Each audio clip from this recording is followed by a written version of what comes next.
10, Huddersfield 14. Thank you, Dave. So Chris Waddle is alongside John Murray at St James's Park. And Chris, I suppose the big difference between this and the Cup final is Manchester United had one of their big players that day in Casemiro. Today they don't. Newcastle were without one of their big players in Nick Pope. Today they do. Yeah, I mean, people will be looking at it, and the miss Casemiro is a massive loss to Man United. We know that. But you know, I've been talking about it, and McTominay comes in, who is full of confidence, scoring goals for Scotland against Spain, and you know, really full of confidence when the game finished. And he kind of probably wait to think, I can probably get a shirt back in this Man United side, because they've been playing so well under Ten Hag. And Casemiro obviously is a player who can get in, but I think alongside of him, that shirt's still up for grabs. Fred's been playing there, but he's on the bench today.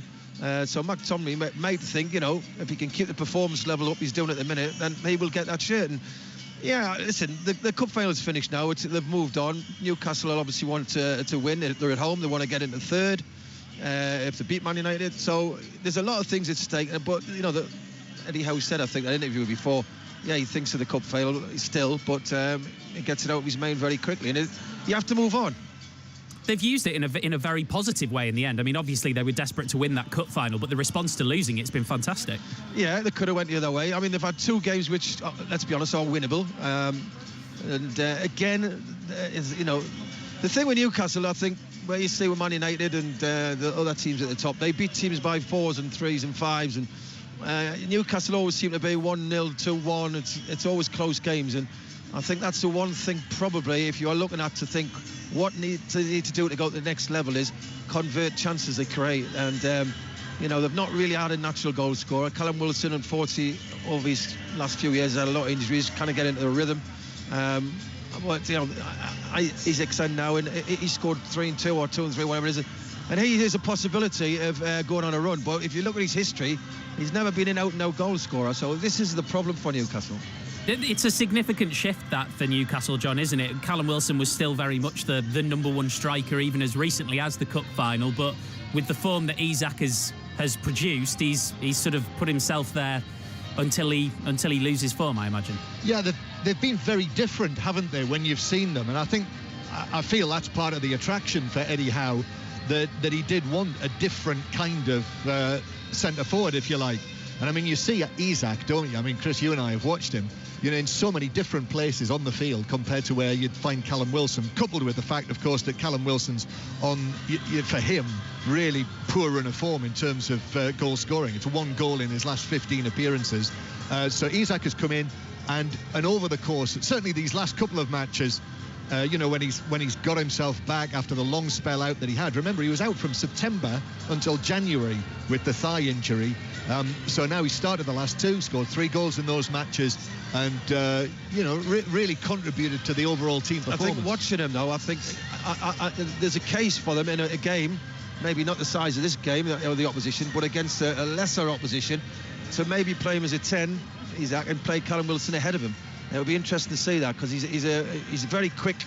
We know that he takes some good positions. When he came into the cup final, he actually played behind Callum Wilson. He looked really threatening. Callum Wilson did go offside, but he played like a 10, and he was dropping it sort of between the midfield in the back four, and picking the ball up in areas where he was causing a lot of problems. So maybe that's something they might look at, but at the minute, they need somebody who's going to put the ball in the net.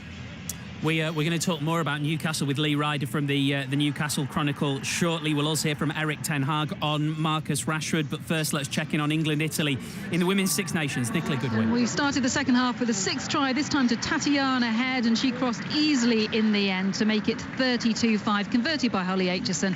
But in the second half, let's see if professionalism starts to pay, because they're not having it all their own way. Score here in Northampton, England 34, Italy 5. Well, there's been a very professional performance put in at Wembley Stadium. Another goal there in the EFL Cup final. Henry Moran. That should be game over. Bolton 3, Plymouth 0, as they did early in the first half. Bolton have struck quickly, and it's Elias Kuchunga who's made it 3. He had the freedom of the Plymouth half, and he managed to find the bottom corner. Brilliant performance from Bolton. They lead the Papa John's Cup final by 3-0. Yeah, sorry, EFL Trophy final. That should have been the EFL Cup, was still won by Manchester United. Let's hear from their manager then. Eric Ten Hag has been explaining all the work that's gone into Marcus Rashford's improved form this season. Not about just to talk. It's not like I'm not Harry Potter. it's like a process, and so there are many tools you're putting in your management to let people get to his best form and to his best shape. So that is about, of course, lineup. That's about way of play. That is about, of course, coaching. That's about talks, informal, formal. That's about coaches working with him, and especially it's a lot about himself, because he's the one, and he has the skills. So when he is in the best attitude, he is in the best mentality, then he will score goals. Erik ten Hag with an unexpected Harry Potter reference on Marcus Rashford there. Wayne Rooney, writing in the Sunday Times today, said that Erik ten Hag has turned Rashford into one of the world's best. Although I think, Chris Waddle, we should probably allow Rashford to retain some of the credit for himself. Yeah, I mean, he had a difficult few years, didn't he? Let's be honest. He's since Ten Hag coming in. Listen, he's playing in a team full of confidence. He's got the belief back in the Man United players. Ten Hag, he's done a brilliant job. Rashford, there's always talk about him as his centre forward, is his best position in 9. I think he's in his best position on this left-hand side where he plays. I've always thought that's his best position. He's got pace, he knows how to finish, and he's having a great season. You kind of felt that. Listen, sometimes his performances are not brilliant as a football, as such as in the game, but he scores, and that's a massive help when you're scoring goals to your confidence. And every time he gets the ball in that last third, you think this could be in the back of the net. He's that confident at the minute, so he's going to be the biggest threat today, without a shadow of a doubt, on Newcastle. We talked about the number of games, John. This is the first that Manchester United have of 9 this month. And I did the maths earlier. If they get to the final of the 2 cup competitions they're left in, it's possible that Bruno Fernandes could play 76 matches in a season. So once we're talking about Marcus Rashford, this isn't me trying to be cynical, although I understand it will sound cynical. For him and Manchester United, it might not be the worst thing that he missed the international break. I think that England certainly wanted him. I think to have that for Gareth Southgate, to have that potential of Kane, Saka and Rashford as your front 3. I mean, I think any team that England would play against would make them think twice about how they were going to deal with those 3. But, as Gareth Southgate was saying to us last weekend, they didn't have him at all during the World Cup qualifying campaign because of the various injury issues that he had, and form issues as well, of course, remember last season. And then he's missed the first 2 qualifiers of this time round. But publicly, Gareth Southgate, when I spoke to him, was saying, look, it's probably, he said all players, when they get a chance to have a break, they've got to take it this season.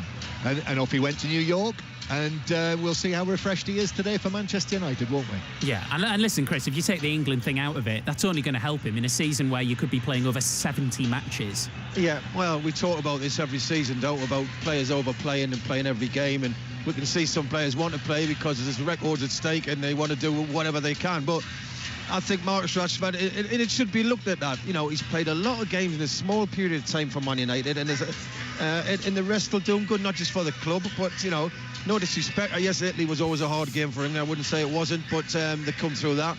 Ukraine, we always thought we were going to win that. So and people forget the former Jack Grealish and players like that. So, yes, he's somebody who you'd like to have in the squad, but if he's not, you can cope without it. What was the most number of matches you played in a season, do you know? About 204, I think. No, I don't actually know. It would have been probably at Tottenham. I think we got the 2 semis. Sheffield Wednesday 92, 93, 2 finals. It was a lot of games, I know that, but I don't think it was 74. But it was a lot. This is the thing, though, Chris. I had Rob Lee, Nader Manir, Robert Huth with me earlier, and they all sort of shot down, which is totally fair enough, the idea that players would be tired. But there's got to be a line somewhere. 60 games is a lot. 76 games is an unbelievable amount. Right. For me, right, I was talking about this the other day with my friends, and I think players at the end of the season, whatever they've played, it should be. Now, whether going on tour or not, and there's all these tours, by the way, on people like Harry Kane turning up and players like Marcus Rashford turning up, them players should have a contract, minimum 3-week break. 3-week break. After that, listen, when I first played... Good luck with that with the club. Yeah. No, well, when I played in England, we used to get sometimes 10, 11 weeks off, and it was too much. Went to Marseille, I got a month maximum off. And 3 weeks is enough to have a nice holiday, and start training again, you feel refreshed and you want to go again. But some of these players will finish with international duty. They might get a week off and they're off to America, Thailand, Australia. I mean, it's absolutely ridiculous. And the players it should be a rule in football, and players should have 3 weeks off. England's last match, the last internationals this summer, I think it's the 19th of June, England's last match. Yeah, but players want to play it. Harry Kane, keep the record going, can I build on more goals? But then he might get back a week off and then they say, oh, by the way, Harry, Tottenham will go to Australia. And you're part of that trip because you're the big name. It's wrong. You've got to have 3 weeks recovery minimum. Let's bring in Lee Ryder, shall we, from the Chronicle in Newcastle. Good afternoon, Lee. Good afternoon. You got your pre-season tour booked. I don't know where Newcastle off to. Is it America? America has been mooted, but that hasn't been confirmed just yet. So that would be a long-haul jaunt. Fine. So, listen, I know Eddie Howe has said this, and I know it's a bit of a cliche, but it wasn't an international break that Newcastle really wanted or needed, was it? No, I think momentum, Newcastle certainly had that. They just recovered from the cup final last time we spoke, and they put back-to-back wins together, which, at this level, it's everything. Getting that momentum going, and then obviously they just had to stop and keep a very cautious eye on some of the players on international duty. You will have heard us earlier talking about Alexander Isak and the form that he's been in since he came in for Callum Wilson. Was that a decision that fans were not necessarily calling for, but was that something they were keen to see happen? Because he had been a little bit out of form, hadn't he, Callum Wilson? Yeah, to be honest, the second half of the season for Newcastle, the World Cup came in felt like it come at the wrong time. We're talking about momentum, and Callum Wilson was particularly one of the players that suffered. He was running hot before the World Cup, which got him in there. And after the break, around Christmas time, just started to look a bit leggy, and the goals dried up. And certainly the supporters wanted to see Isak in the team, £63 million man, and he's delivered it in recent weeks. And as I say, everyone had that careful eye on him with Sweden, where he initially got injured back in the autumn. So the fans are pleased with the lineup in terms of the attacking three. I want to ask all of you about a really interesting piece I read this morning that was written by Ian Ladyman in the Daily Mail. It's a very, very good piece about Newcastle and about Eddie Howe going forward. And this is the kind of thing you have to talk about quietly, surrounded by Newcastle fans like you guys are. But even though it is incredibly unfair to ask the question, Lee, does Eddie Howe need to be taking Newcastle into the Champions League?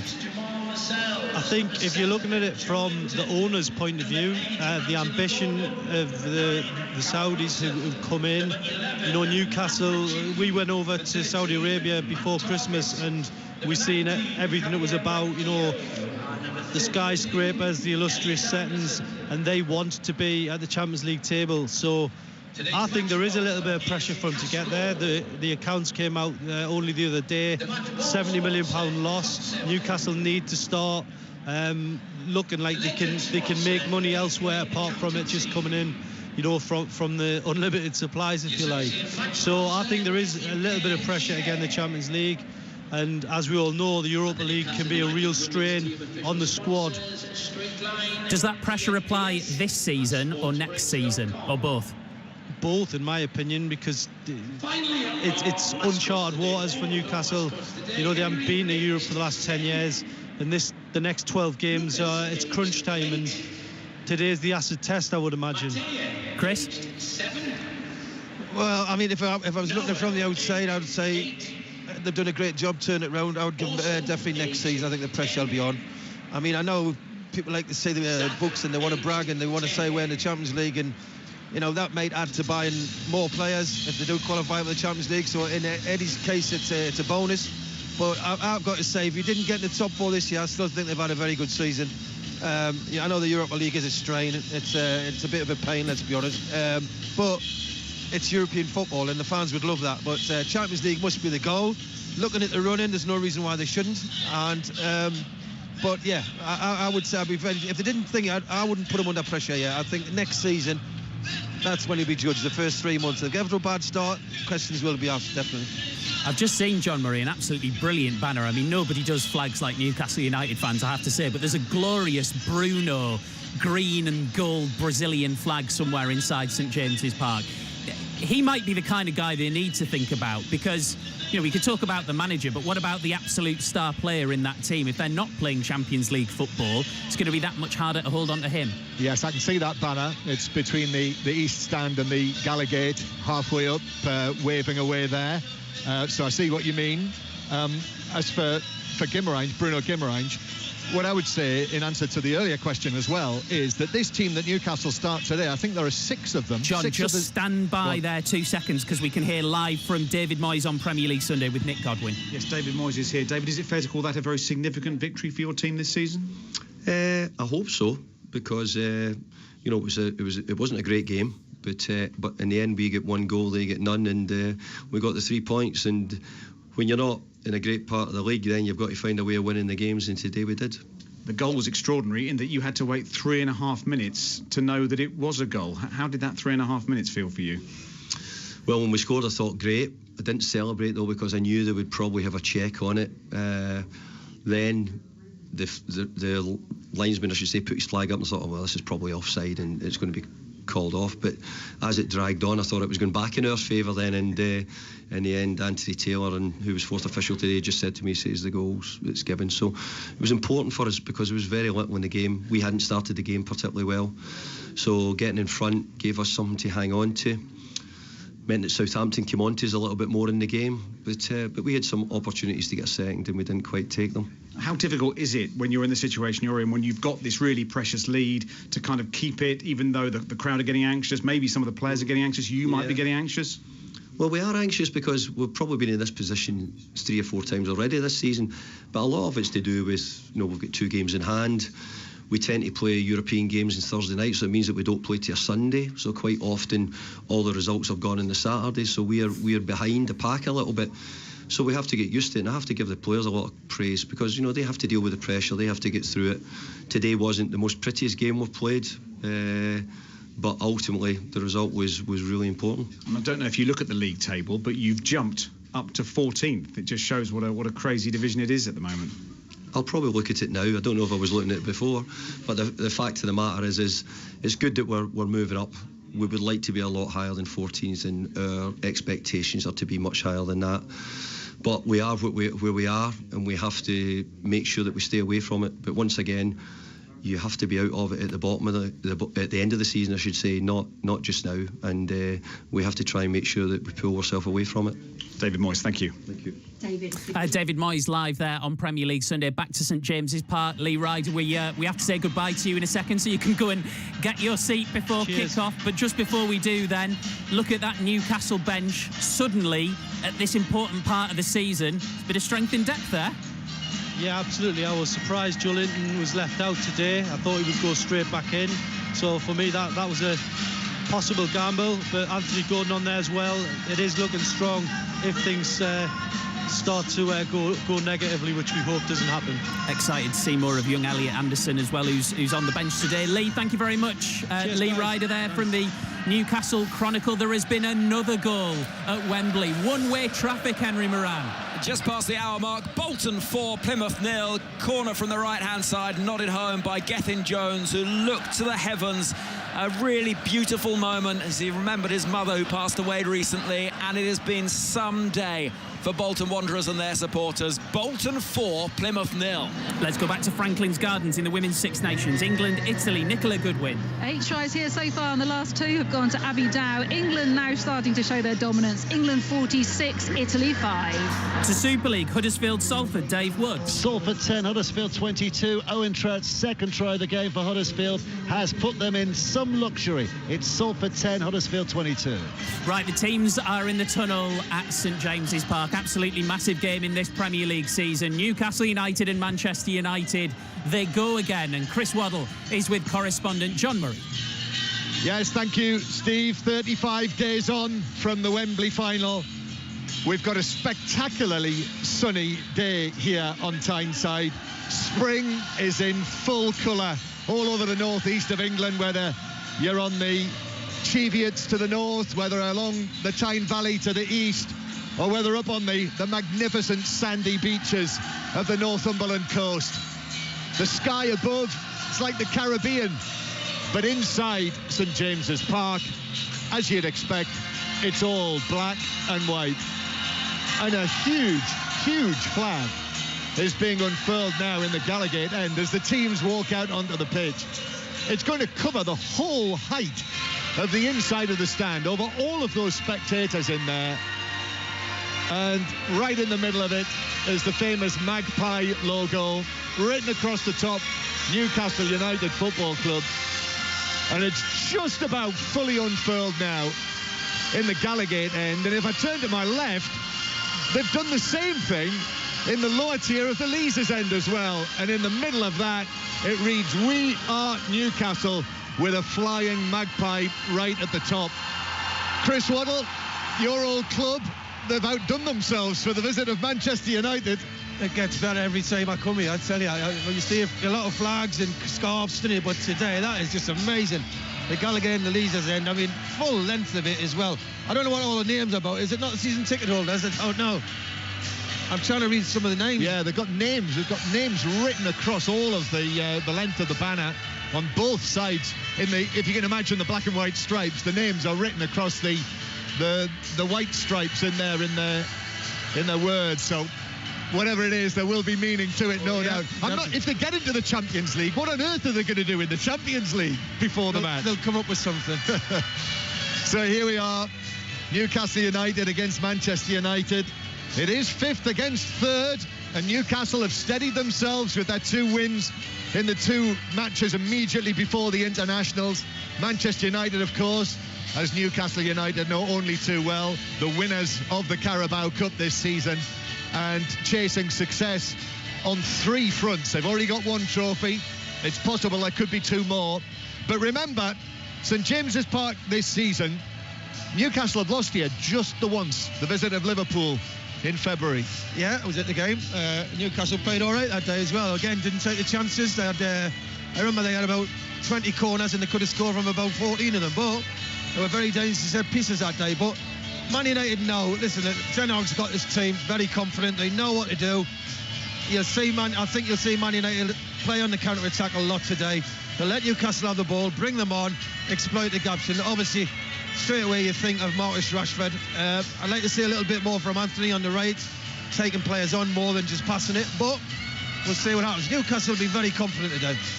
Just watching the Newcastle players, Nick Pope is right there in the middle of it. Remember, he had to miss the cup final between the sides because of suspension when he was sent off in that Liverpool game. Well, he was also a slight doubt for this match with a thigh problem, but he's fit. Sven Botman as well, who was unwell on international duty with the Netherlands. And also Saint-Maximin, who had a hamstring problem, but he's fit, so he continues in the team. So it's the same side that played against Nottingham Forest just before the internationals. Pope in goal, Trippier, Schär, Botman and Byrne, Longstaff, Bruno Guimaraes and Willock, and Jacob Murphy, Alexander Isak and Alan Saint-Maximin. There's the big roar from inside St James's Park. Joe Linton is a substitute on the bench, coming back after a 2-match suspension. Manchester United are without the suspended Casemiro, so important in the cup final. So they have De Gea in goal, Dalot at right back, Wan-Bissaka's unwell, Varane and Martinez short left back, McTominay the goal man alongside Sabitzer in midfield, Anthony and Rashford wide with Bruno Fernandes behind Wout Weghorst. As listeners to the BBC's World Service join us here on sunny Tyneside just in time for kick-off. This is 5 Live, Newcastle United against Manchester United. The referee Stuart Atwell, you heard his whistle, and Manchester United get us underway here, playing from left to right in the first half, so attacking the Leazes end to our right. And the names of the people on the huge flags that were put up at both ends of the ground before kick-off, they were the names of the people who paid for the flags. So that does make sense. Chris Waddle's alongside me here, former England international, former Newcastle man, and we're watching Dalot play the ball out from the back to the halfway line. He was put under pressure and the ball is allowed to bounce out of play. McTominay after it, but Botman was able to just make sure it went out for a throw to Newcastle halfway inside their own half. So Newcastle United 0, Manchester United 0 in the first minute. Despite all of this sunshine, it's not the warmest. There is a an edge of coldness in the spring air here. St Maximin going back to the edge of his own penalty area. Scher's pass was a little short to Botman, who was able to play it out of play off Anthony for a throw-in to Newcastle United. Were you expecting, Chris Waddle, that maybe Joe Linton would have been straight back into the team today? I did. I think he's had a terrific season. But Newcastle are getting results, so if you get out the side, you've got to wait your turn to get back in, and Murphy's been doing okay. Here's Murphy on the right-hand side. Almiron's out injured at the moment, and now Murphy approaches the penalty area, cutting in from the right-hand side, but he plays it back to Bruno Guimaraes, who curls a ball to Trippier on the right. Nice touch, immediately plays it. Longstaff trying to cross. It's blocked behind by Bruno Fernandes, and it's an early corner for Newcastle United. Excellent play from Newcastle down the right. Yeah, good passing. It started a very quick tempo of the game, which we expected. But it's a corner. Every time I've been to St James's Park, Newcastle look ever so threatening at corners. Murphy's going to take this from the right-hand side. So Dan Burn is up there from the back, of course, the big man, the biggest man on the field, 6'7", so he is a natural target, but Botman up as well, and Scher too. And actually it's been left the corner for Trippier to take. I did wonder. Here it is now to the near post. It's blocked away. McTominay got there first, and it bounces for Anthony for Manchester United in the red shirts, white shorts, white socks. He runs it to the halfway line, and he wins the throw-in off the shins of Willock, who was chasing him. Yeah, I'm looking at the game, John, trying to think where this game will be decided today. I've got to say, I think it's on the flanks. I think Murphy, St Maximin, we know, very unpredictable player on his day, cannot stop him. Rashford in top form, and Anthony on his day can cause a lot of problems. I think this is where it's going to be decided. Manchester United take the throw back into their own half. Trippier with a heavy touch, but he was able to follow up and slide into the challenge, and Manchester United have got it back inside their own half. Sabitzer playing it all the way back to De Gea, who had to control that rather awkwardly, and Isak was arriving on the scene, but the Manchester United goalkeeper was able to control, played away. Bruno Fernandes with a pass with the outside of his boot down the left-hand side for Rashford. What a pass as well, and Rashford now running into the penalty area, but Newcastle had two men on him. Scher and Trippier did their work, and Newcastle are able to deal with it. It's blasted forward for Isak to race down the right-hand side. Varane's gone there across with him. Martinez comes in as well to put in the challenge to knock it out of play into the sunshine. All of those supporters who are still in the sunshine on the far side in the east stand. Throw into Newcastle down the right. Great start. What a ball by Fernandes. Volley. What knee high down the side for Rashford, who was very unfortunate not to go between the centre-half Scher and Trippier to get a shot off on goal, but it started at a cracking pace. Yeah, it's like a Mark Hughes style pass, wasn't it? Yeah. From Bruno Fernandes, sort of cushioned volley that was sweetly hit. I mean, could not have paced it any better. It's perfect for Rashford. So that's the first contest we've seen between Trippier and Rashford, the England colleagues, on that far side.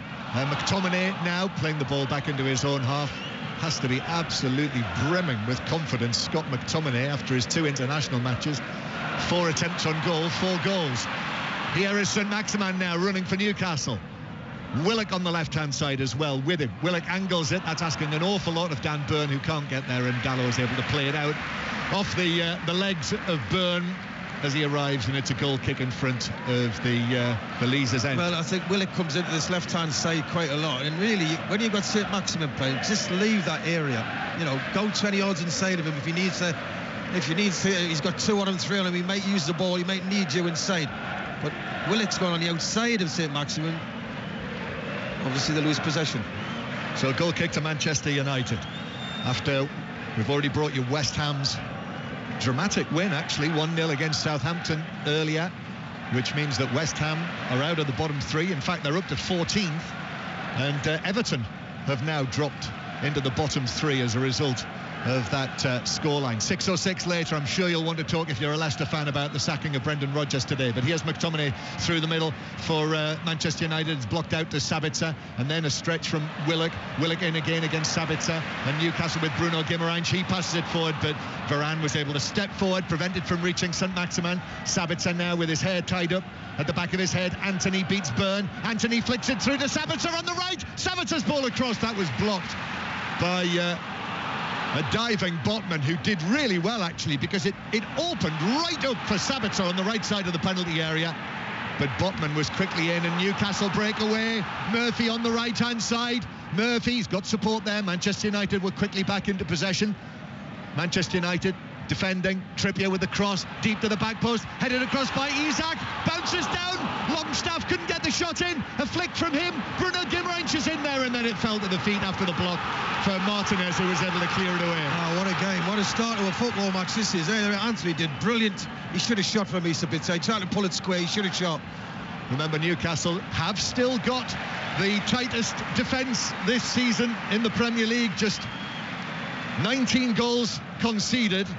Although I should add to that the fact that they've actually not kept a clean sheet in their last 8 matches in all competitions. So just have leaked goals, but that was excellent work from Botman there. I mean, I thought Sabitzer was in to put the ball across, and suddenly Botman arrived on the scene. Yeah, I think he should shot. I know it was an angle where sometimes if you don't hit the target, you don't score. People say you should square it, but for me, he was in a great position there to hit it early on as well in the game. But then you've got Longstaff, who does it so well this season, doesn't he? Arriving in the box, nobody picks him up. What I was on 5 Live, what I was going to say to Steve Crossman before we had to go to the live interview with David Moyes, was that in actual fact, this Manchester United starting lineup today, 6 of them are not full internationals, which really is remarkable for a team that's operating, well, pushing for a place in the Champions League positions. And, you know, I think that's one indicator of where Newcastle currently are. And, you know, a number of them will go on, I'm sure, to become full internationals. But, you know, in time, if things continue to progress in the way that we expect, it will clearly be a team full of full internationals that will be playing for Newcastle United. But here's one of the internationals, very much tried and tested, 41 caps for England, after coming on as a substitute in Naples. Trippier, who takes this free kick into the edge of the area. Free kick given on the edge of the box for a shove, maybe. It fell to Share in the end. Botman was O'Byrne, it was, who pushed Varane. So, but they're very dangerous set pieces there, Newcastle. So it is a free kick to Manchester United, who've not lost in their last 7 matches in all competitions against Newcastle United. Remember, it was the 0-0 in the league earlier this season at Old Trafford, which led to Eric Ten Hag describing Newcastle as annoying. As the ball bounces back to De Gea, passing it out from the back, the crowd, the Geordie crowd, trying to do its best to put pressure on David De Gea. They'll all be well aware of the fact that sometimes he can be uncomfortable when it's played back to him, which it is now by Martinez, but he passes it out to the far side. Bruno Fernandes is there, long pass from him. Oh, another brilliant pass, but it just doesn't bounce to Rashford because Share was able to come across, and Share's now got it in his own right back position where it's passed forward, but Manchester United headed forward back into the path of Bruno Guimaraes, gives it out here towards the Newcastle left, and then Bruno Guimaraes put under pressure by McTominay, and then all the way back towards the edge of the Newcastle penalty area. And now they're knocking it around in front of their own box, in front of the Gallagate end. Up it goes to Isak, but Martinez was in too tight, fouled him, says referee Atwell, and it's a free kick to Newcastle United. Isak is still down, so while he's down, let's get an update from the day's match in the Women's Six Nations, England, Italy. Nicola Goodwin. It's 58-5 here. The 10th try was by Marley Packer, captaining today from the back row, and they seem to be enjoying themselves a lot more in the second half. The crowd certainly are. So 10 tries already. It's England 58, Italy 5. And in the Champions Cup, latest scores: Saracens 23, Ospreys 20, Toulouse 33, Bulls 9, after it finished Exeter 33, Montpellier 33 earlier. 0-0 between Newcastle United and Manchester United, and now Dan Burn stepping forward, shoulder to shoulder with Anthony, must be about a foot and a half taller than him. And then Newcastle move it to the right hand side. This is slick from them. Trippier's ball infield, Murphy can't get there, and now Luke Shaw in his own left back area is challenged by Murphy, who does ever so well to win a throw in off the Manchester United and England left back. Throw-in is taken quickly, and then in slides Longstaff, ball bounces behind. Martinez was right there. Referee says goal kick, Manchester United. Yeah, looking at the game, I know it's early on, John, you just want Newcastle at times to slow down. It's so fast, everything they're trying to do so quick. You know, the tempo of the game so high. I mean, it's very difficult to keep that up for a period of time, but sometimes when Newcastle get possession, they need to slow it down, bide the time a little, have an extra couple of passes.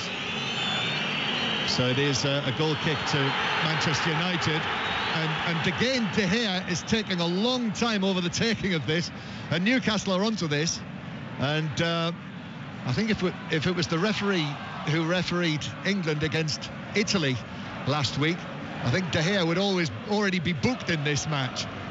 He was right on the time wasting. Shaw playing the ball in from the left-hand side. Weghorst nods it back. McTominay's up there as well.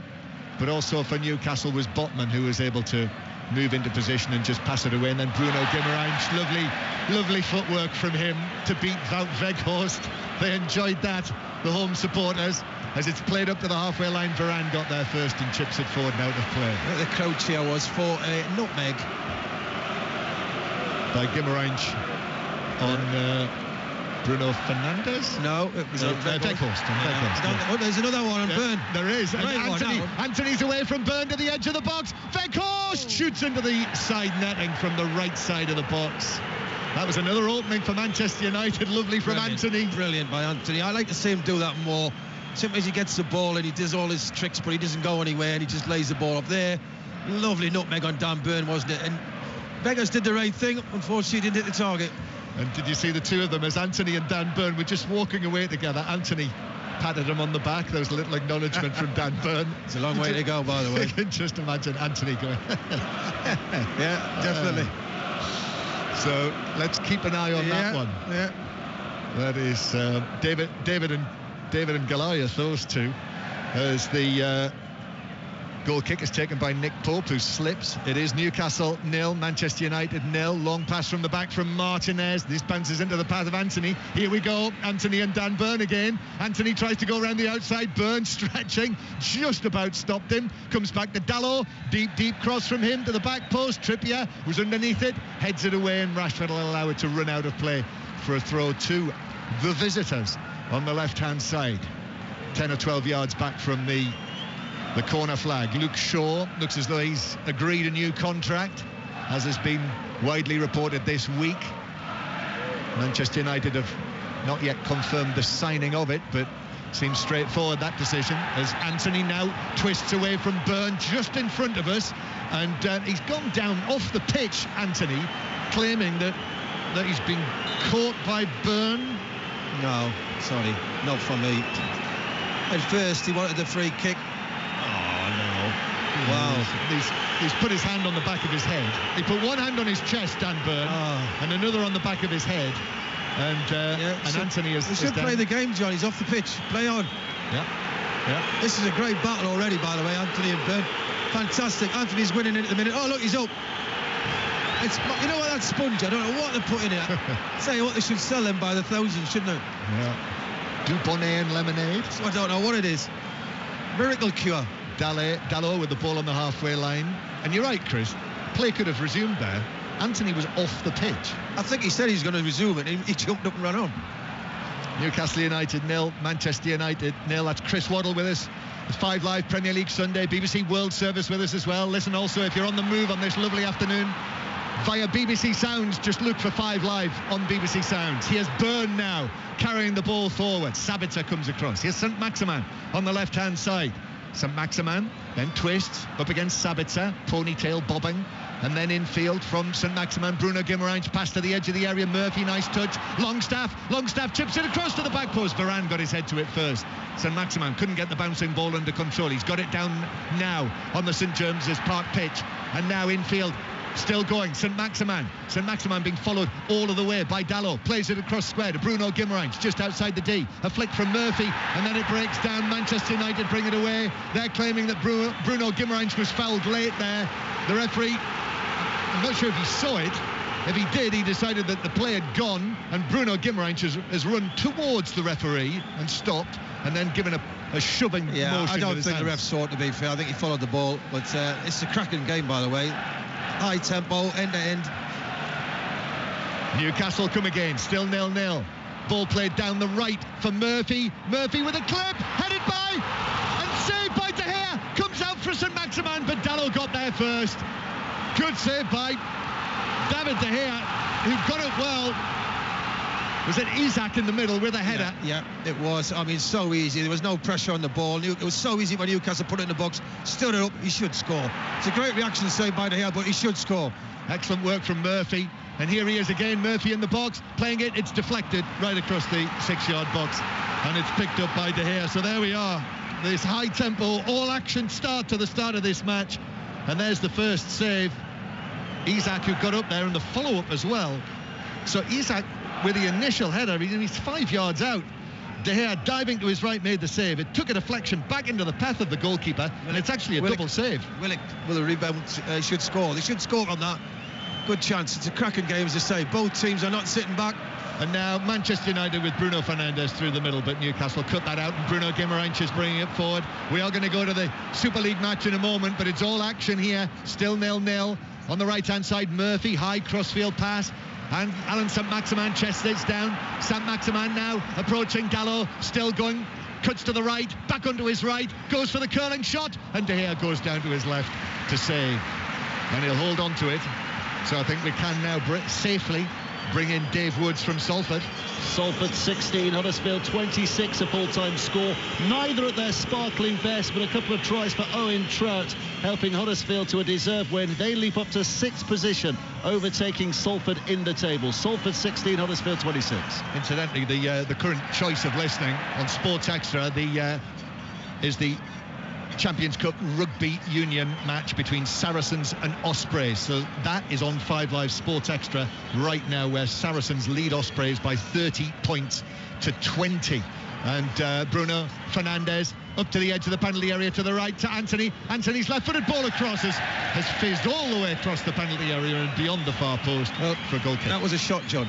He's trying to get it on his left foot, and we've seen him do it many times, hasn't he? Bend it for that far post, and fortunately he's not hit it right, and it's gone well wide for the goal kick. But both teams wanting to win this football match. There's no parking the bus today. Newcastle United 0, Manchester United 0. Great demand for this match, 4:30 match on a Sunday afternoon. So we're not in our usual seats, are we, Chris? Here we're a couple of seats further down. Not in the same car park neither. Ball down the right, out comes De Gea to put it out of play. And our little television here, which is underneath the top of the desk, I'm like a contortionist trying to see the screen. As Newcastle, let's keep our eyes on the live action in front of us. Isak plays it across. Willock now to the left-hand side to Saint-Maximin. Saint-Maximin, corner of the area, goes right, left, back onto his left, pulls it across, and it's deflected off a defender. Sure, no. The referee says the final touch was Longstaff, who put it wide, just wide of the post by a foot or so. Goal kick, Manchester United. Well, I get a lot of joy. I said today, for me, it's the flanks. It's definitely down this side. Anthony for Man United, and St Maximin's come into the game now, getting a lot of one-on-ones with that. And it's just a whip cross in. His left foot, St Maximin, and Longstaff header wide. I think he might have been offside. Might have been, yeah, but down this side, a lot of joy for the two wingers. Yeah, I think if that had ended up in the back of the net, it may well have been ruled out. However, still 0-0, and there's a trip by Bruno Guimaraes on Sabitzer, who came in at pace, had his legs whipped away from him, went tumbling down, and it's the free kick to Manchester United. Yeah, there's a bit of feeling in this after the cup final so recently, just a few weeks ago. Newcastle looking quite different actually from the team that played in the cup final. Wilson started that, Almiron was fit for that, Joe Linton played, and of course Karius was in goal that day. Loris Karius, who's returned to the St James's Park shadows since then. Dubravka's on the bench. I'm not sure we've ever actually established, have we, if he has got a medal from Manchester United for winning the Carabao Cup, even though he's a Newcastle United player. You've got to find that out. Here's Willock down the left-hand side to Saint-Maximin. Saint-Maximin running free, now cuts infield, into the box, and then plays it across and couldn't find the pass to the arriving Bruno Guimaraes. He's in a box of tricks mood today, Alain Saint-Maximin. He is. At the end of the day, he's going to be judged on efforts on goal, chances created, whatever. And what we've saw so far is a couple of decent balls in. That time, that was his best position. Exactly, he had more time than he's had in the game, and he wasted it. 20 minutes have been played here. 20 minutes of full-blooded hurly-burly at St James's Park. Newcastle United 0, Manchester United 0, and Manchester United are taking their time whenever they can, just to try and quell the atmosphere, although that's not succeeding because Newcastle are straight onto them. And of course that's the sort of thing, you know, what Eric Ten Hag said about Newcastle United, the annoying thing. And now they've come here, Manchester United, and we saw it in the Carabao Cup final as well, didn't we? That they're trying to do the same thing, just frustrate Newcastle. What they're doing is they're waiting for Newcastle to run out of steam, and the way Newcastle are playing, I'm going to half an hour and they will come off the pace, and then that's where Man United come into the game. And now Byrne and Anthony again. Byrne was all over the back of Anthony, who went to ground. I think there's only one winner there. And Dan Byrne saying that I hardly touched him. You can tell, you can almost, we're close enough here to be able to see that and lip read it. Anthony has won the free kick. Dan Byrne's been spoken to, absolutely towering over Stuart Atwell. Looks like something out of Monty Python. And still they talk to one another. So we've got a stoppage here, and it is full time in the England-Italy Six Nations match. Nicola Goodwin. And if you can hear me above the 13,000 strong crowd, it was a 12 trial fest at the end for England. England 68, Italy 5. Thank you, Nicola. That's been on BBC Two, by the way, if you want to catch up on that on the iPlayer. And now here's Varane as Dan Byrne was sent away. And we are now just into the second quarter of the match. And that's been top billing, I think, Dan Byrne against Anthony in terms of head-to-head contests in this game. Score still 0-0. Weghorst had a chance for Manchester United, shot into the side netting. We had the double save from De Gea from the Isak header, and Willock's follow-up. And now Sabitzer is taking it on for Manchester United down the left-hand side. Rashford is there, informed Rashford, back from injury, back from New York. Rashford, 27 goals now, his best ever goal-scoring season for Manchester United. Shaw playing it in field. Luke Shaw then gets it back and will play it all the way back. Man United's doing it the same. It's exactly like watching the cup finals. They just take the time. Newcastle, a lot of energy, and then they, after half an hour, come off the pace, and that's where you see Man United get a lot more attacks. As Rashford steps back and plays the ball back in field, but that's a foul by Bruno Fernandes. And Newcastle United win a free kick just all over the back of Longstaff, who went tumbling down, wins a free kick out to the right. Yeah, get it in the box. Two centre halves, well, left back Byrne, isn't he? Botman, Shea, all big, good in the air. So Trippier prepares to take this, just clears a little bit of something from the toe of his boot, and then this usual routine that we see from Trippier, picks the ball up and then he'll bend over and just place it on the ground. Manchester United holding a very high line, considering the free kick is halfway inside the half from the right. Trippier makes a false start, then comes back. Delivery deep to the back post. That's headed away, though, comfortably for Manchester United by Dalot. Out to St. Maximin, though. St. Maximin taps it to his left and forward to Bruno Guimaraes. Back to St. Maximin. Now Cher is there as well. And then Cher, square to Willock. And now to the right to Murphy on that patch of the pitch where there are still streaks of sunshine. In it comes from the right-hand side, chested back to the edge of the box, and the arriving Willock rather snatched at Eddie as he arrived on it, and the shot went high and well wide, actually, behind. It was Murphy, I think. Guimaraes just drops it down front, go and invite him to hit it. He's half volleyed it well wide, left, right of the goal. But Man United pacing themselves. Yes, Newcastle have dominated this first period so far. Man United look dangerous, so they've lost it again, but trying to really slow the game down. Newcastle at the minute playing a terrific tempo. I don't know how long they can keep it up. Yeah, this time Longstaff it was closing down Shaw. And there you did see the effect, actually, because Manchester United didn't waste too much time with that last goal kick. Whether they have been firmly told, maybe Bruno Fernandes, by the referee, that they need to get on with it. So Manchester United breaking forward. Here they go with Dalot now making good ground.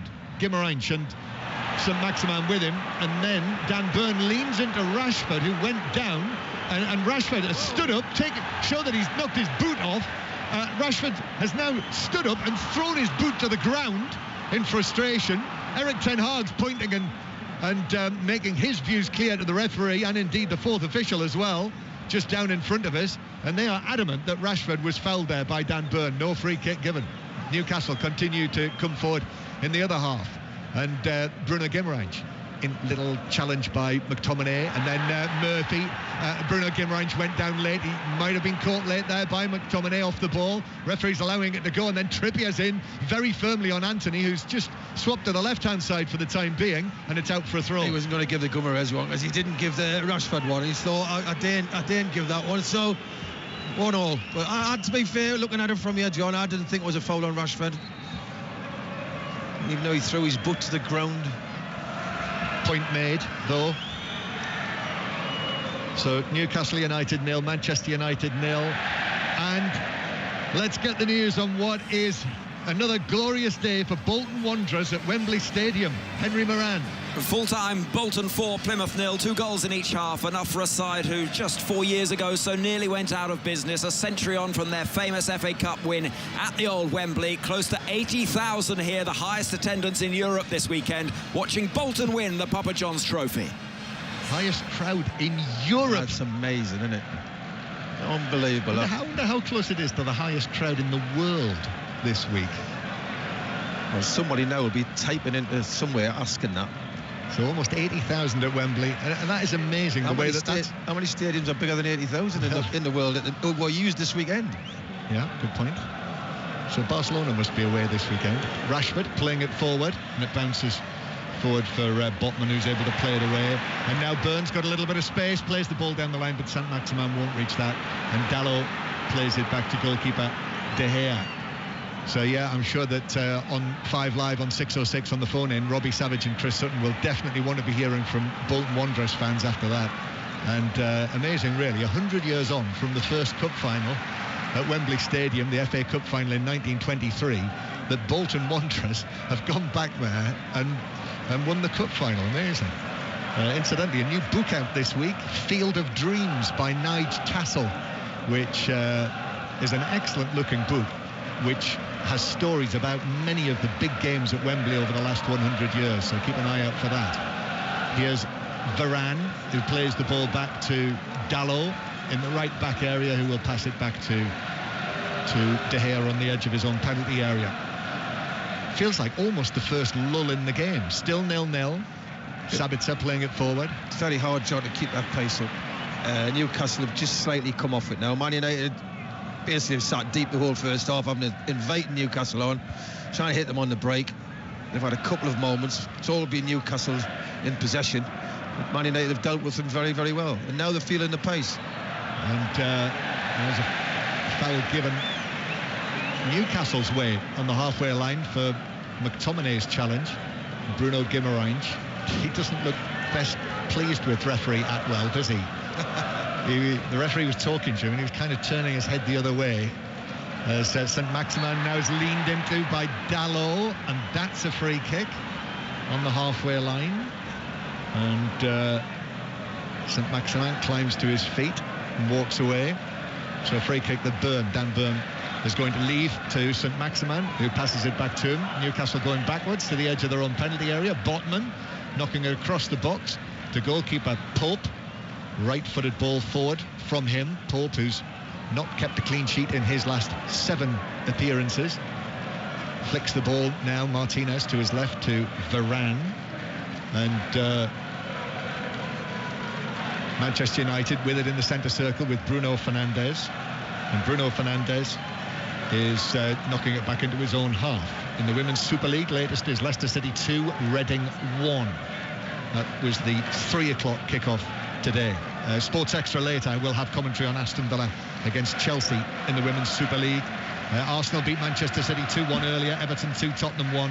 The highlights are on tonight in the Women's Football Show on BBC One after Match of the Day 2, where you'll see highlights of this. No goals yet, but Willock bring it forward for Newcastle, giving it to Saint-Maximin to his left. Now back to Willock, curls a shot, deflected though, wide, well wide of goal and behind. And corner. You know what, Newcastle get the final third, John. It looks like they're all reluctant to pull the trigger or shoot, or there's lack of confidence in front of goal or what, but they all seem to pass to each other and think, you do it. Willock there really didn't fancy that at all. He's got a corner out of it. Newcastle with this excellent defensive record this season, but they've not scored more than 2 goals in any match since Boxing Day. Corner from the right. Again, Trippier just does that little bounce of the ball on the ground, then places it in the quadrant. The huge, towering Lee's end and the Manchester United fans at the top behind.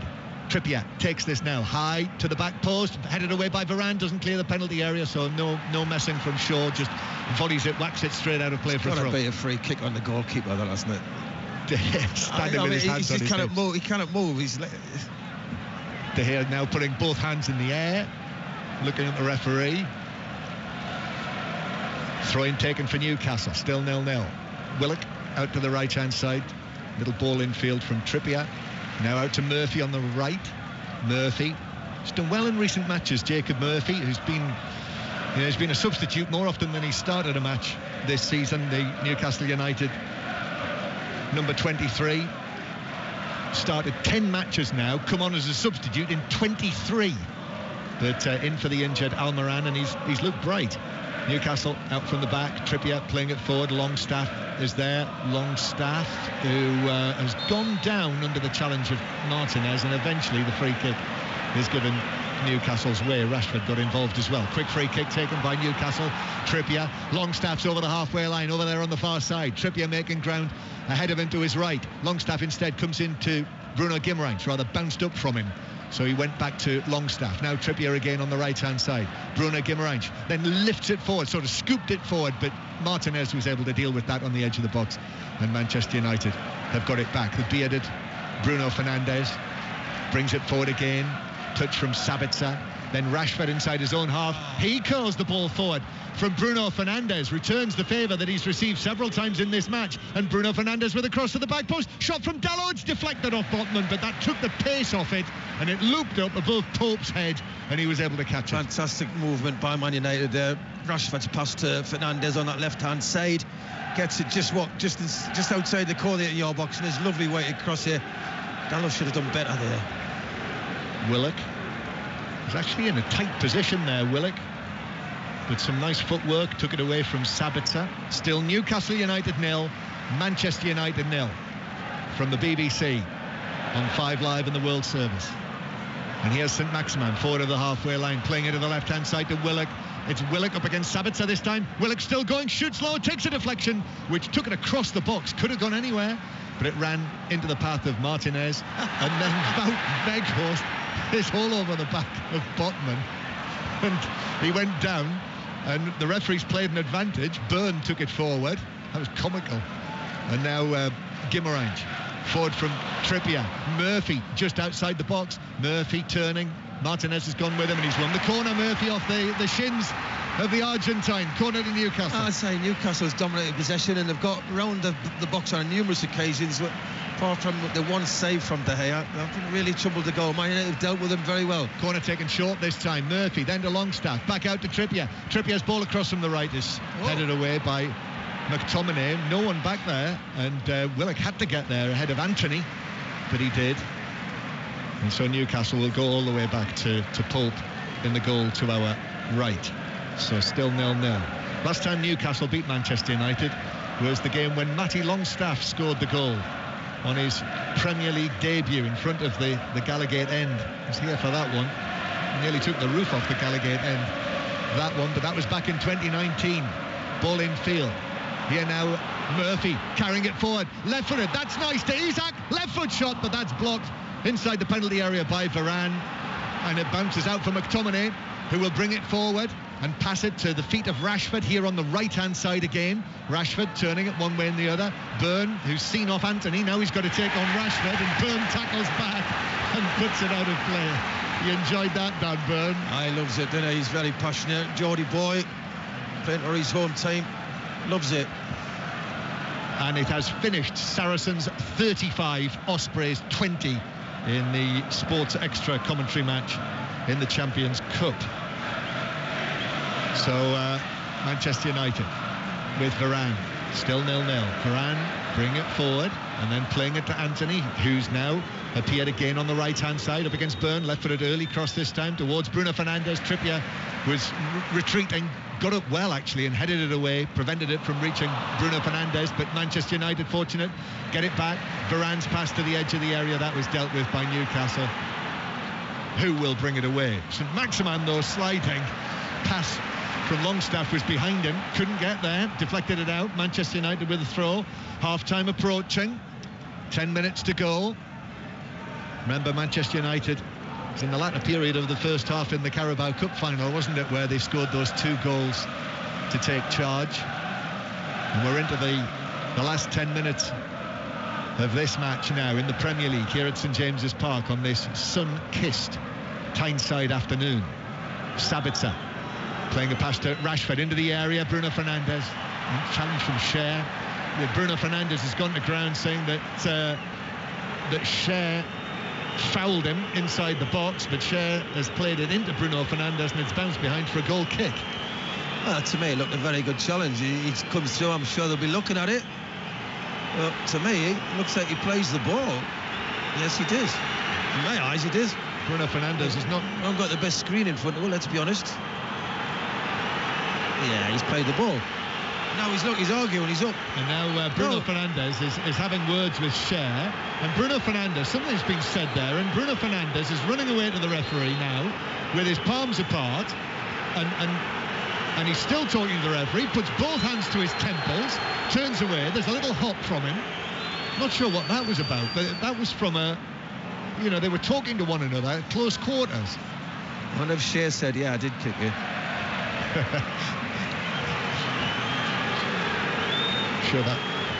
Sure no footballer would do that, Chris. Oh, yes. I couldn't, because I never kicked anybody, but... Of course not. St. Chris of Waddle with us at St James's Park. Newcastle United 0, Manchester United 0. So we've got 2 Saints and the Pope. As the ball bounces away, Botman will bring it over the halfway line for Newcastle United. St Maximin now running at Manchester United's defence. Right-footed ball square. Longstaff, right foot. Oh, close to the top corner. I'll tell you what, he's got goals in him. He's been in the box 3 or 4 times now. He's scored today. He's not frightened to go forward. This is a tremendous strike. 20 yards, 25 yards. Oh, that De Gea dies, but he wouldn't have got near that. Probably a yard or 2 past the post, but he's definitely got a goal in him, Longstaff. So goal kick to Manchester United, and as you can hear, it's not been taken yet.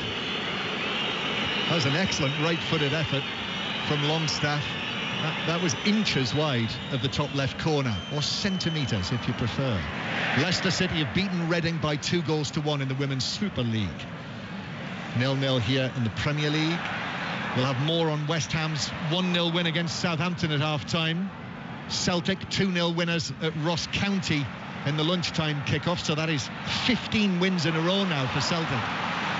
Here's Longstaff, long pass forward as he falls, but Dalot was underneath that to head it out here to the right-hand side. Flick from Anthony, nice into the path of Dalot. Dalot's able to take it on, right-footed ball, right across the edge of the 6-yard box. Rashford went tumbling down inside the area, but referee Atwell immediately motioned that there was no contact there, or at least nothing worthy of a penalty, and it's out for a throw. Well, look at it. Trippier seems to just run into Rashford and thinks he's not getting on the end of this. It's a terrific move, lovely flick. You could see it come and burn, got drawn in, and you knew Anthony was going to do that little flick, and he did. It was a great ball across the box. Nobody's complaining. And if we have to bend our heads again and see if they're having a look at that again, which I'm sure they will have done. Yeah, it's been dismissed, and the throw-in is taken. Again, this tiny television that we've got, which is about 6 inches square here, it's under the sort of roof of the commentary position that we're in. So it's like when you and I look at it, we always put our heads together. It's like trying to get into a cardboard box together, isn't it? As Isak has got the ball on the halfway line, passes it forward to St Maximin. St Maximin now up to the edge of the box. Defenders are there, still going. Left-footed ball right across, and then it's blazed high and wide by the arriving Willock, who puts his hands on his face and knows he had the chance there to give Newcastle the lead against Manchester United and wasn't able to take it. Great counter-attack. You've got to give St Maximin credit here. Drives at the defence. They all get round him, don't they? It's a quick break. Out it goes to St Maximin. Isak gives them it, in the way they go, and St Maximin drives Man United back, squares it across. Willock comes in 8 yards out. Oh, he's just got to hit the target. He scores. Just got to hit the target. Goal kick which Manchester United eventually take. Martinez came back to take it for De Gea, passes it out very close to Isak, but he did find his teammate Varane. Still 0-0 if you've just joined us here on this Sunday afternoon, when you may well have been out enjoying the springtime sunshine after this grey, miserable, rainy week that we've had. Varane forward to Anthony down now, the right, black and white stripes chasing him, 3 of them, and he's played it off. Well, it was either Bruno Guimaraes or Byrne, and it's behind for Manchester United's first corner of the match, incidentally. Corner from the right in front of the Gallagate end, with 4 minutes of the first half to go, plus added time. So at the break, we'll hear more on West Ham's win against Southampton, more on Celtic's win against Ross County. We'll hear more, perhaps, as well on Bolton's win in the Papa John's Trophy final at Wembley, and all the other sport as well that's been happening this afternoon. But a corner for Manchester United. Shaw to take this. Luke Shaw with his now customary socks halfway down his calves, Grealish-like.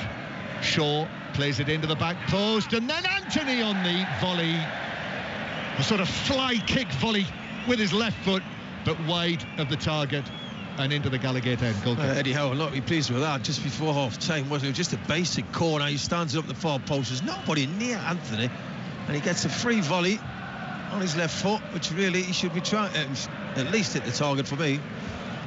Nick Pope's not had to make a save, has he? So far, I've got the Weghorst shot early into the side netting, and that one there from Anthony. Whereas at the other end, De Gea, that very good save, actually, double save from Isak and Willock. Longstaff going close with his shot. Willock should have done better with his.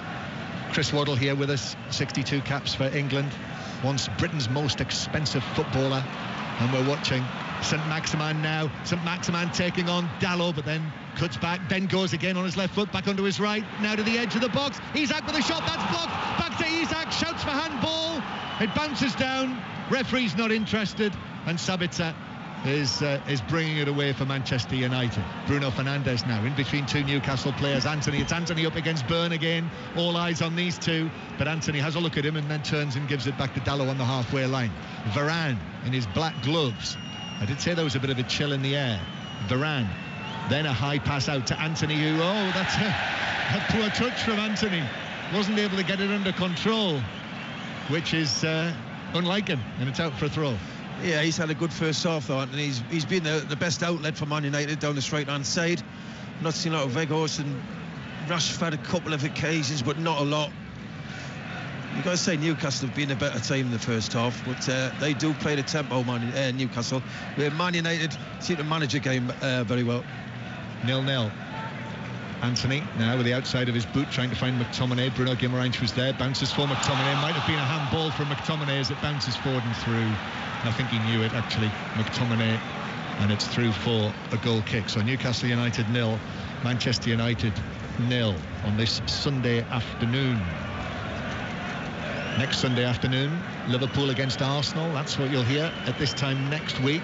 And also this time next week, the skies will be like this in Augusta, Georgia, I would hope, because we will bring you commentary live from the Augusta National on all 4 rounds, Thursday, Friday, Saturday, Sunday.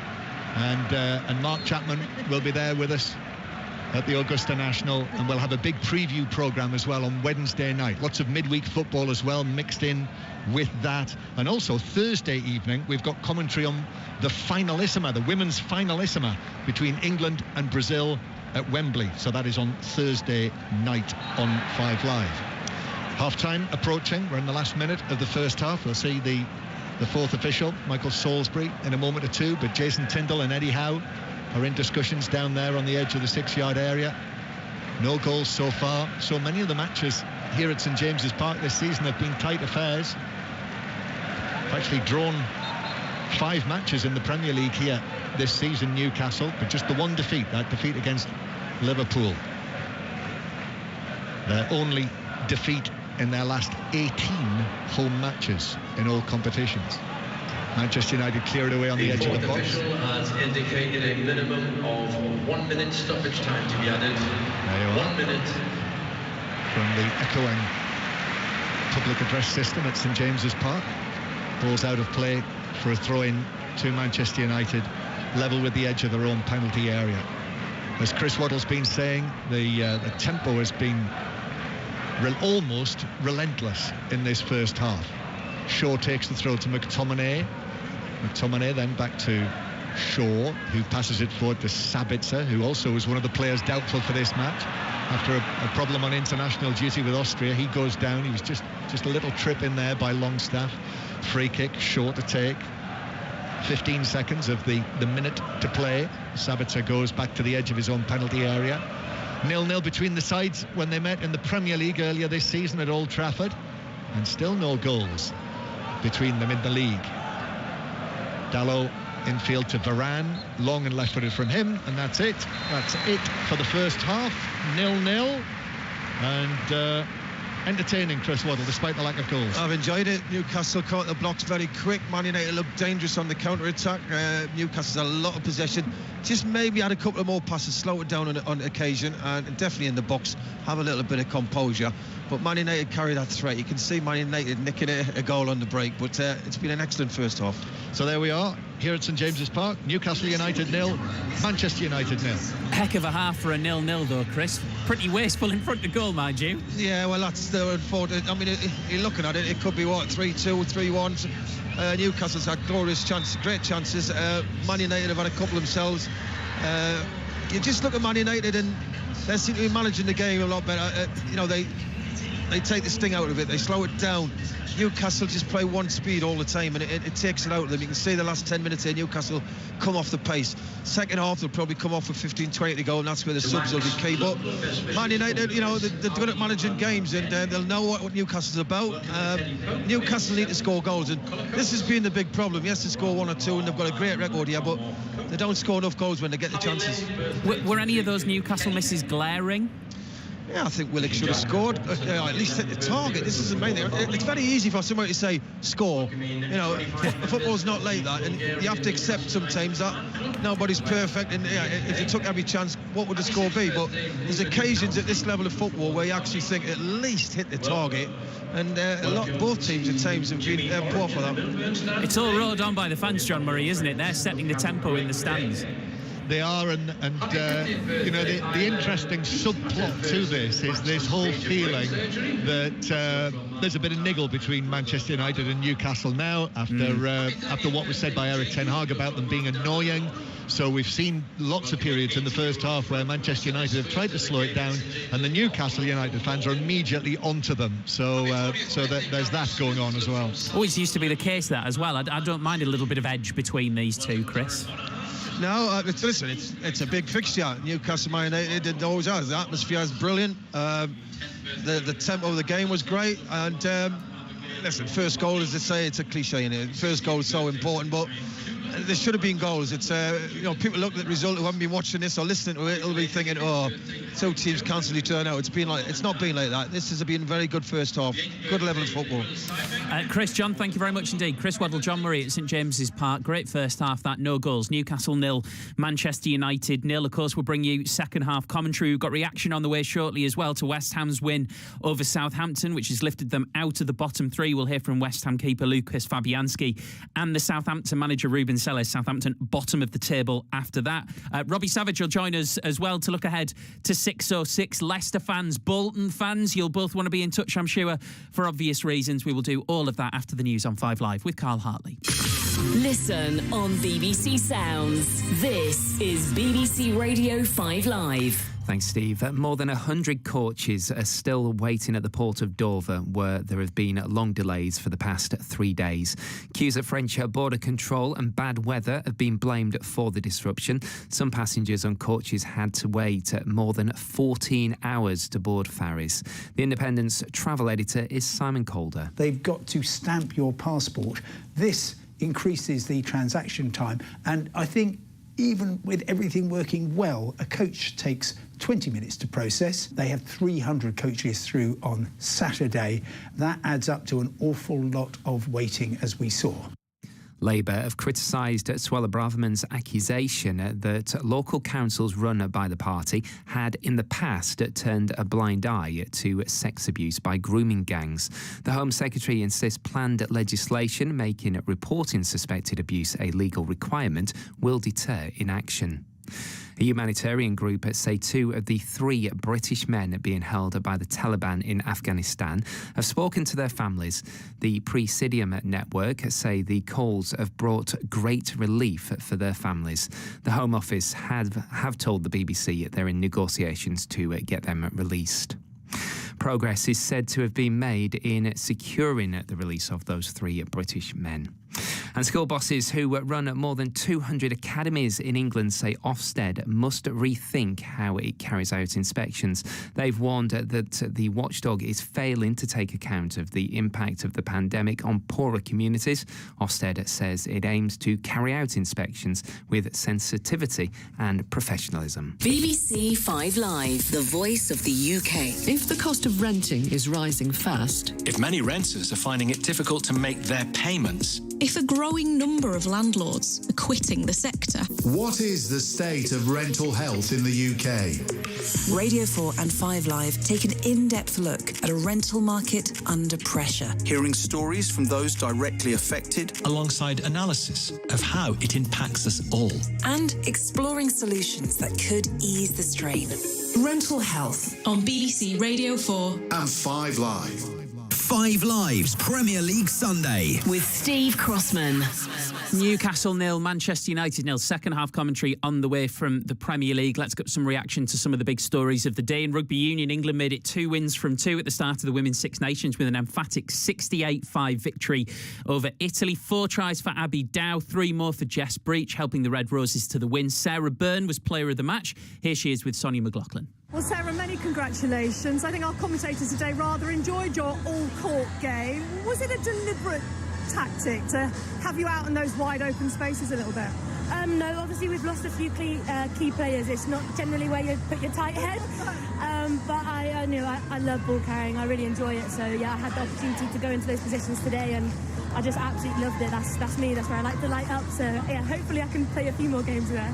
Look, 12 tries from England and not a rolling maul amongst them. I wonder, is this just the desire to try and see England expand their game a little bit? Yeah, definitely. I think in the World Cup we were very, very maul focused, and it's still a big key player for us, but we want to try and play some exciting attacking rugby. We want to try and get the fans on their feet, and I think we definitely did that today. Elsewhere, Exeter Chiefs beat Montpellier on try countback to progress to the quarterfinals of the European Champions Cup. That was after a 33-all draw after extra time. Also into the last 8, Saracens who beat Ospreys 35-20 in Toulouse with 33-9 winners against Bulls. In Super League, it finished Salford 16, Huddersfield 26. Back to the Premier League, West Ham beat Southampton 1-0 at the London Stadium. Huge game down at the bottom of the table, moves West Ham out of the relegation zone. Here's goalkeeper Lucas Fabianski on the significance of the result. When you have 2 teams who are playing who are in this position in the table and playing such an important game, especially because it's coming towards on the season, you only got like 2 months left, around 10 games, something like that to play. So you know the meaning of the game, the kind of the size of the game, the importance of the game. It's much bigger than before, and it's always the games become a little bit cagey. Maybe you play with a bit of a handbrake, and you don't wanna go crazy. You wanna first, I believe you wanna first focus on defending and make sure that you keep a clean sheet, because with clean sheets you always get something out of the game, and you don't want to open yourself too much, because then it's a bit risky, especially in this situation. So I think it's always very tense. I think it's gonna be tense until the last game of the season, but luckily enough we hold our nerves in a good manner.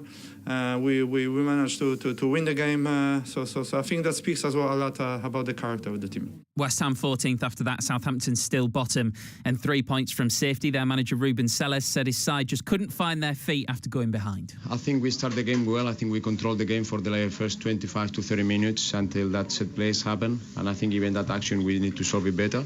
And then when we conceded that goal from the free kick, we just were in the situation that we need to try to fight ourselves back into the game. We try with some different approaches. We have a couple of situations. They also have a couple of situations that it didn't happen. So a little bit frustrated, because I think until that moment we have the game under control.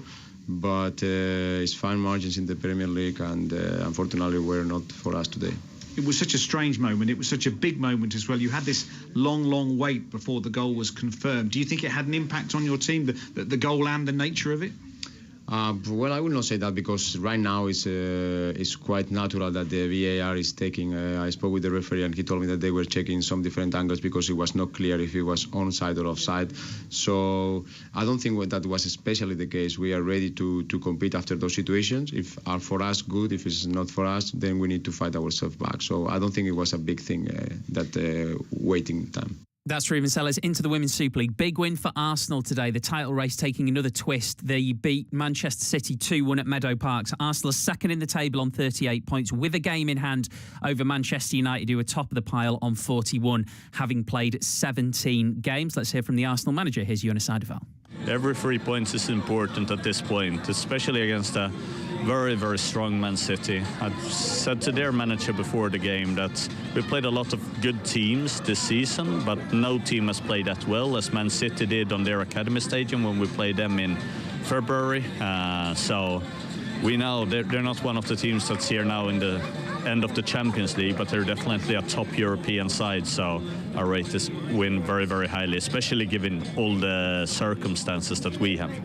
So Arsenal have things in their own hands when it comes to Manchester United, but Chelsea, who are fourth on 37 points, are 4 points off the top. They've got 2 games in hand. The first is against Aston Villa later on. You can listen to commentary of that game on 5 Sports Extra. Kicks off at 6:45.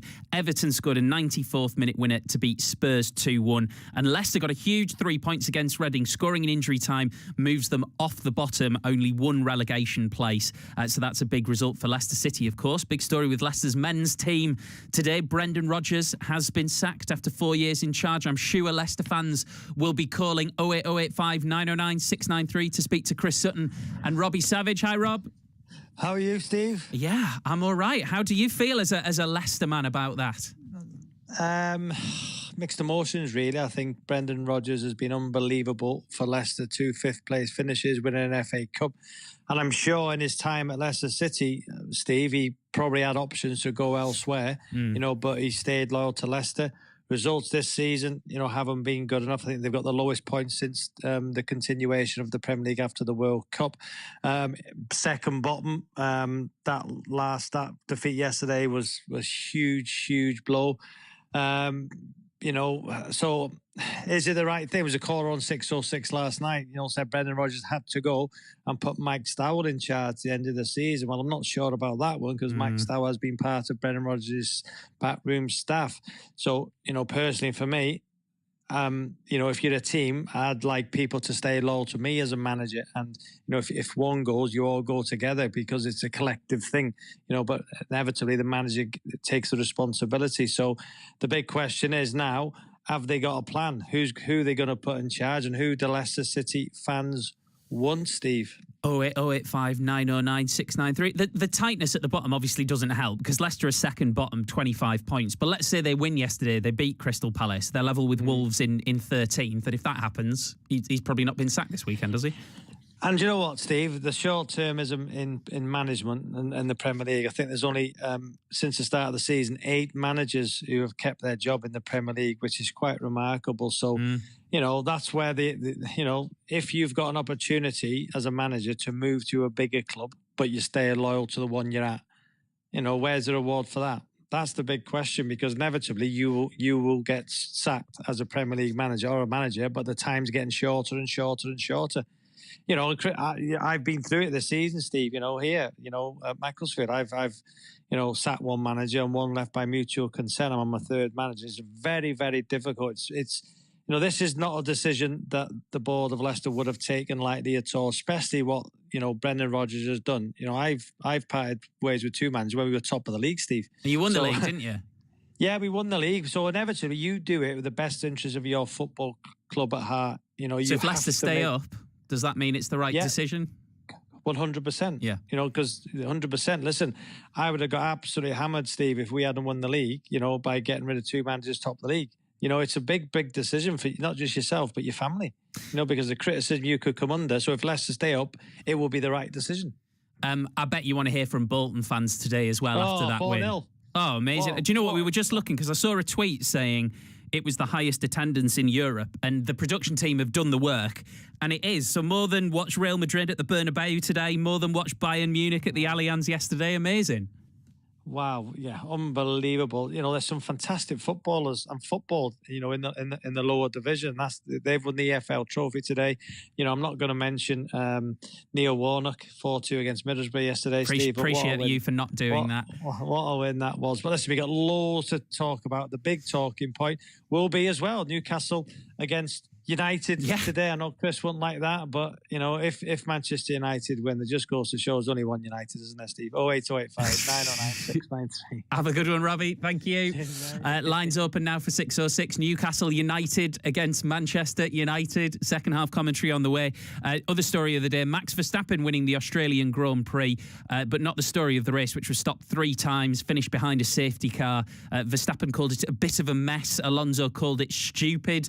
You can make your mind up now. Listen to the Checkered Flag podcast with all the reaction on BBC Sounds. And a reminder, the Masters will be live on BBC Sounds.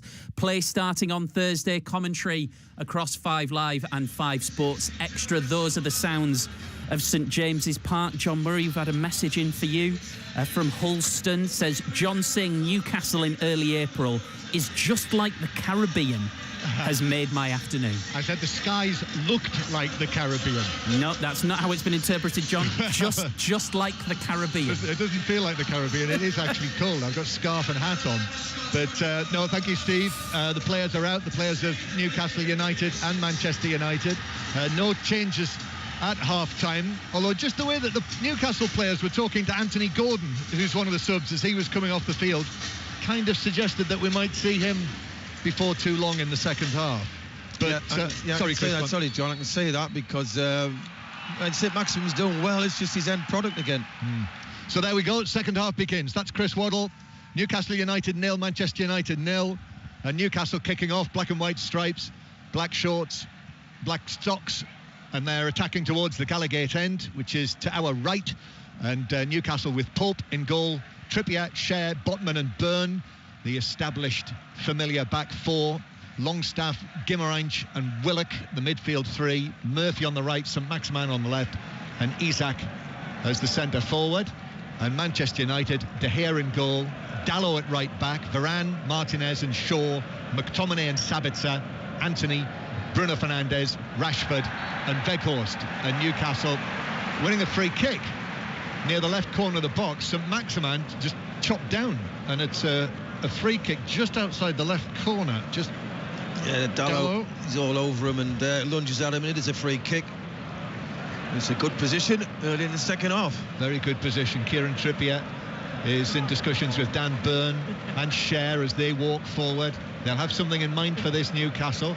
Isak is also trotting out to the far side for a word with the captain. Trippier, just as he prepares to take this, ball still in his hands. So this is, 2 or 3 feet outside the left corner of the box. So it's to be an in-swinger for Trippier. And a final couple of words there in the sunshine. You can actually see the moon way above St James's Park in the distance, as it would be. Trippier taking this free kick then for Newcastle. In it comes, whipped, comes off the head of Cher, who threw himself in front of it and has actually been caught on the side of the head by it and poleaxed, and the ball's bounced behind. And actually, he's got a recent history, remember, with concussion. Yes, he has. Because he took that knock in the cup final, in the Carabao Cup final, and then it was discovered that he'd suffered light concussion, they called it, and he's caught this one and has gone down, and the medical people are very quickly on. And I wouldn't be at all surprised if this was the end of his afternoon, Fabian Schär. It could be. I mean, Trippier was in a great position, free kick. He's probably did the right thing, Trippier. He didn't hit it right, but he did the best thing. If you just shoot at the target. If somebody gets across of it, it's very difficult for De Gea. He's really hit it really hard, and Cher really can't get out of the way of it. And I don't know if he's trying to glance it or get out of the way of it, but it just had too much whip on it and has knocked him off his feet. And he's still down on his back, receiving treatment. And whether he perhaps has fallen awkwardly as well, possibly, that could be an issue. It's definitely his head, look. He's sitting up now. So a stoppage early in the second half, 2 minutes on the clock, and he is now leaning forward and sitting up and continuing to receive treatment. And Newcastle, well, Jamal Lascelles has gone out there to warm up. He would be the natural replacement. Remember how he came in, actually played well against Manchester City in the match following the cup final. Target as well, he's warming up to defenders. I'm sure he'll be okay. Well, he's on his feet now, and he's still being looked at by the two Newcastle medical staff, and referee Atwell is also involved in this too. And now he's running back towards the halfway line here. He'll have to leave the field, obviously, at least temporarily, while they just make sure that everything is all right with him. So Manchester United will take the goal kick to resume play. 5 Live on this Premier League Sunday, BBC Sounds and the World Service. 0-0. And Fabian Schär just down in front of us. The top of the dugout is only 5 or 6 yards away from us. There are words exchanged. Eddie Howe's involved. They give him a bottle of water. He has a swig, and on he goes back onto the field. So let's just keep an eye on Fabian Schär to see how he is. So Manchester United approaching the halfway line. Martinez through for Fernandes, who slides it out to Shaw on the left-hand side. Here's Rashford. Rashford yet to have a sight of goal in this match, their top scorer. Bruno Fernandes plays it round the back, away from Trippier, but that touch took it beyond the dead ball line and behind for a goal kick before Fernandes could catch it. Yeah, nice bit of play between Rashford and Fernandes. Fernandes actually has played a lot of this left-hand side, about 20 yards, 25 yards inside of Rashford. He did it the first half, and he started the second half very similar. So Newcastle with the goal kick that, I mean, Nick Pope here is taking as long as David De Gea took to take his goal kicks in the first half in front of the Leazes end to our right. Floodlights on, the roof, the stadium absolutely sparkling in this sunshine as Pope, all in green, hits this downfield. It's headed on. Little Martinez is underneath that, little by the standards of central defenders. Shaw comes back to him in the left back area. He passes it across the box to De Gea, who might also be signing a new contract soon with Manchester United. Then it comes out to the right-hand side. Dalot strikes it downfield, and that's a lovely touch from Sabitzer, who gets the ball under control. Challenge comes in from Bruno Guimaraes. Might have been a foul if he'd gone down, but he kept his feet, Sabitzer. And then McTominay back into central defence. If you've just joined us, no Casemiro again for Manchester United. This is the second of his 4-match suspension after his second sending off of the season.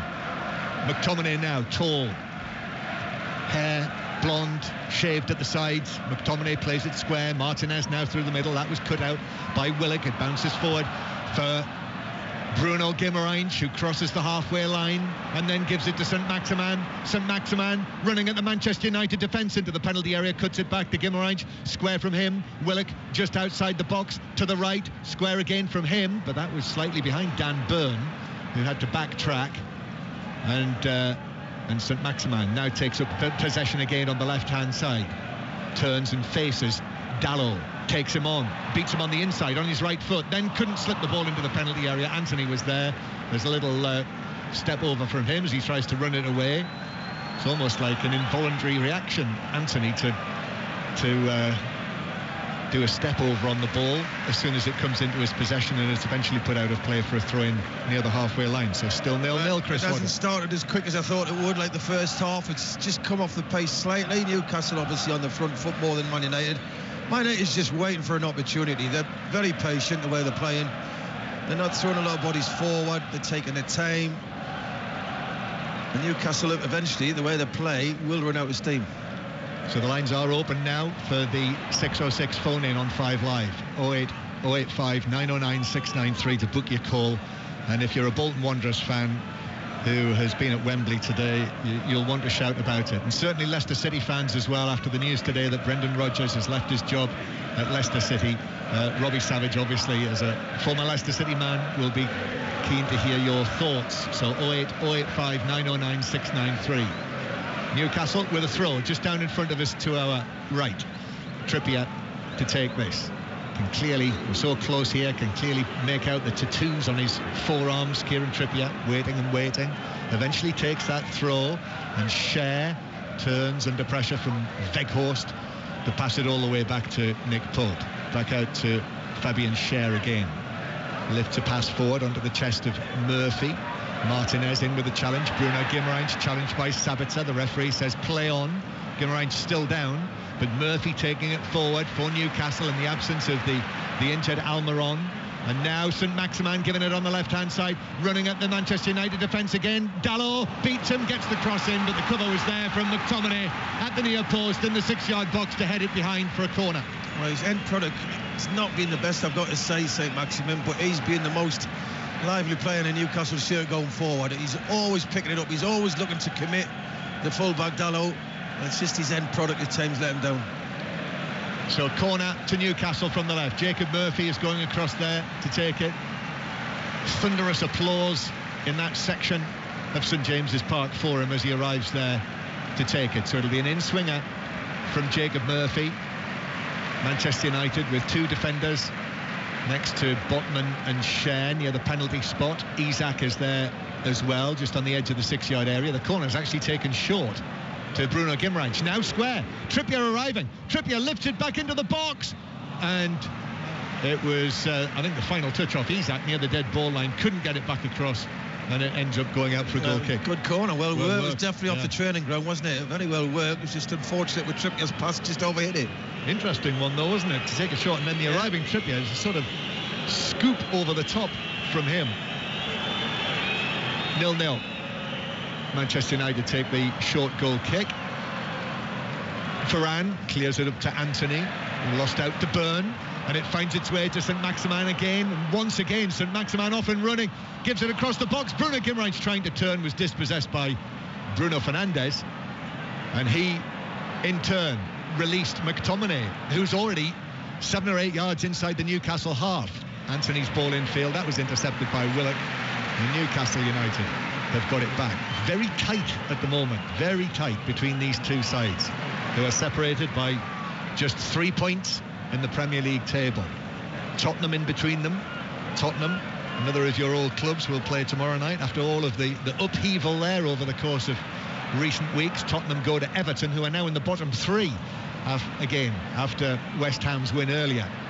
Ball being juggled by the head of Willock like a performing seal, heading it forward 2, 3, 4 times before getting it down, but Manchester United were able to get it away. And I thought McTominay was going to throw me fish there. And now Shaw over the halfway line. Shaw taking it on, passes it slightly behind Rashford, but Rashford's still in business here, and then flicks it back to Shaw. Shaw puts his left foot on it, plays it square. Bruno Fernandes crossfield pass. Anthony takes that down on his left foot, and now cuts in field, left foot shot straight into the gloves of Nick Pope, who is able to lean forward and grab it. Well, we've seen Anthony do that a lot, haven't we, since he's came into English football. He comes inside, he really was on his stand foot, he didn't really have enough pace on the shot, hit the target, that's about it. Newcastle with it on the edge of their own box. It's played forward towards Murphy, who's being put under pressure by Martinez, but he's done well, kept his feet as well.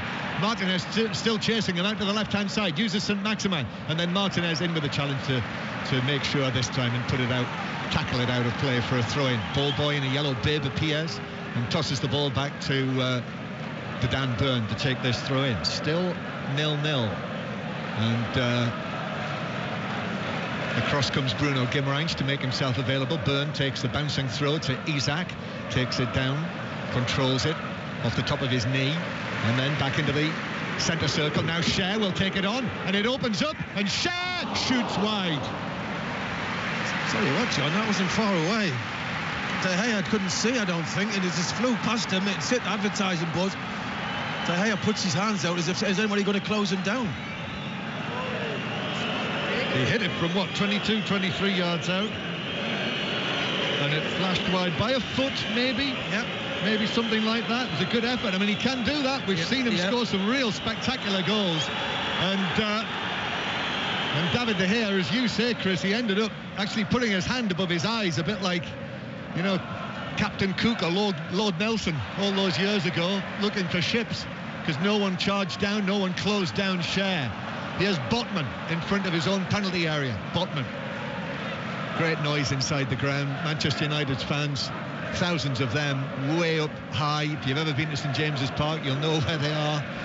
It'd be a fantastic view across the northeast of England from up there today, as the ball is dispossessed from St Maximin. Manchester United, he has Weghorst, but St Maximin tackling back, and then in comes Bruno Guimaraes as well. Dwelt on the ball, Weghorst, but Manchester United have it back with Anthony into the action, all busy, and then he plays it back to the halfway line to Dalot.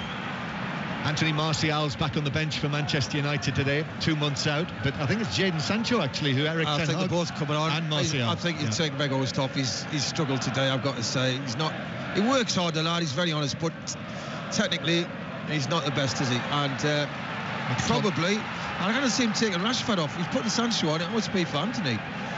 McTominay has won a corner. 2 Newcastle defenders in the full-back position. He's played it off them, so a corner to Manchester United.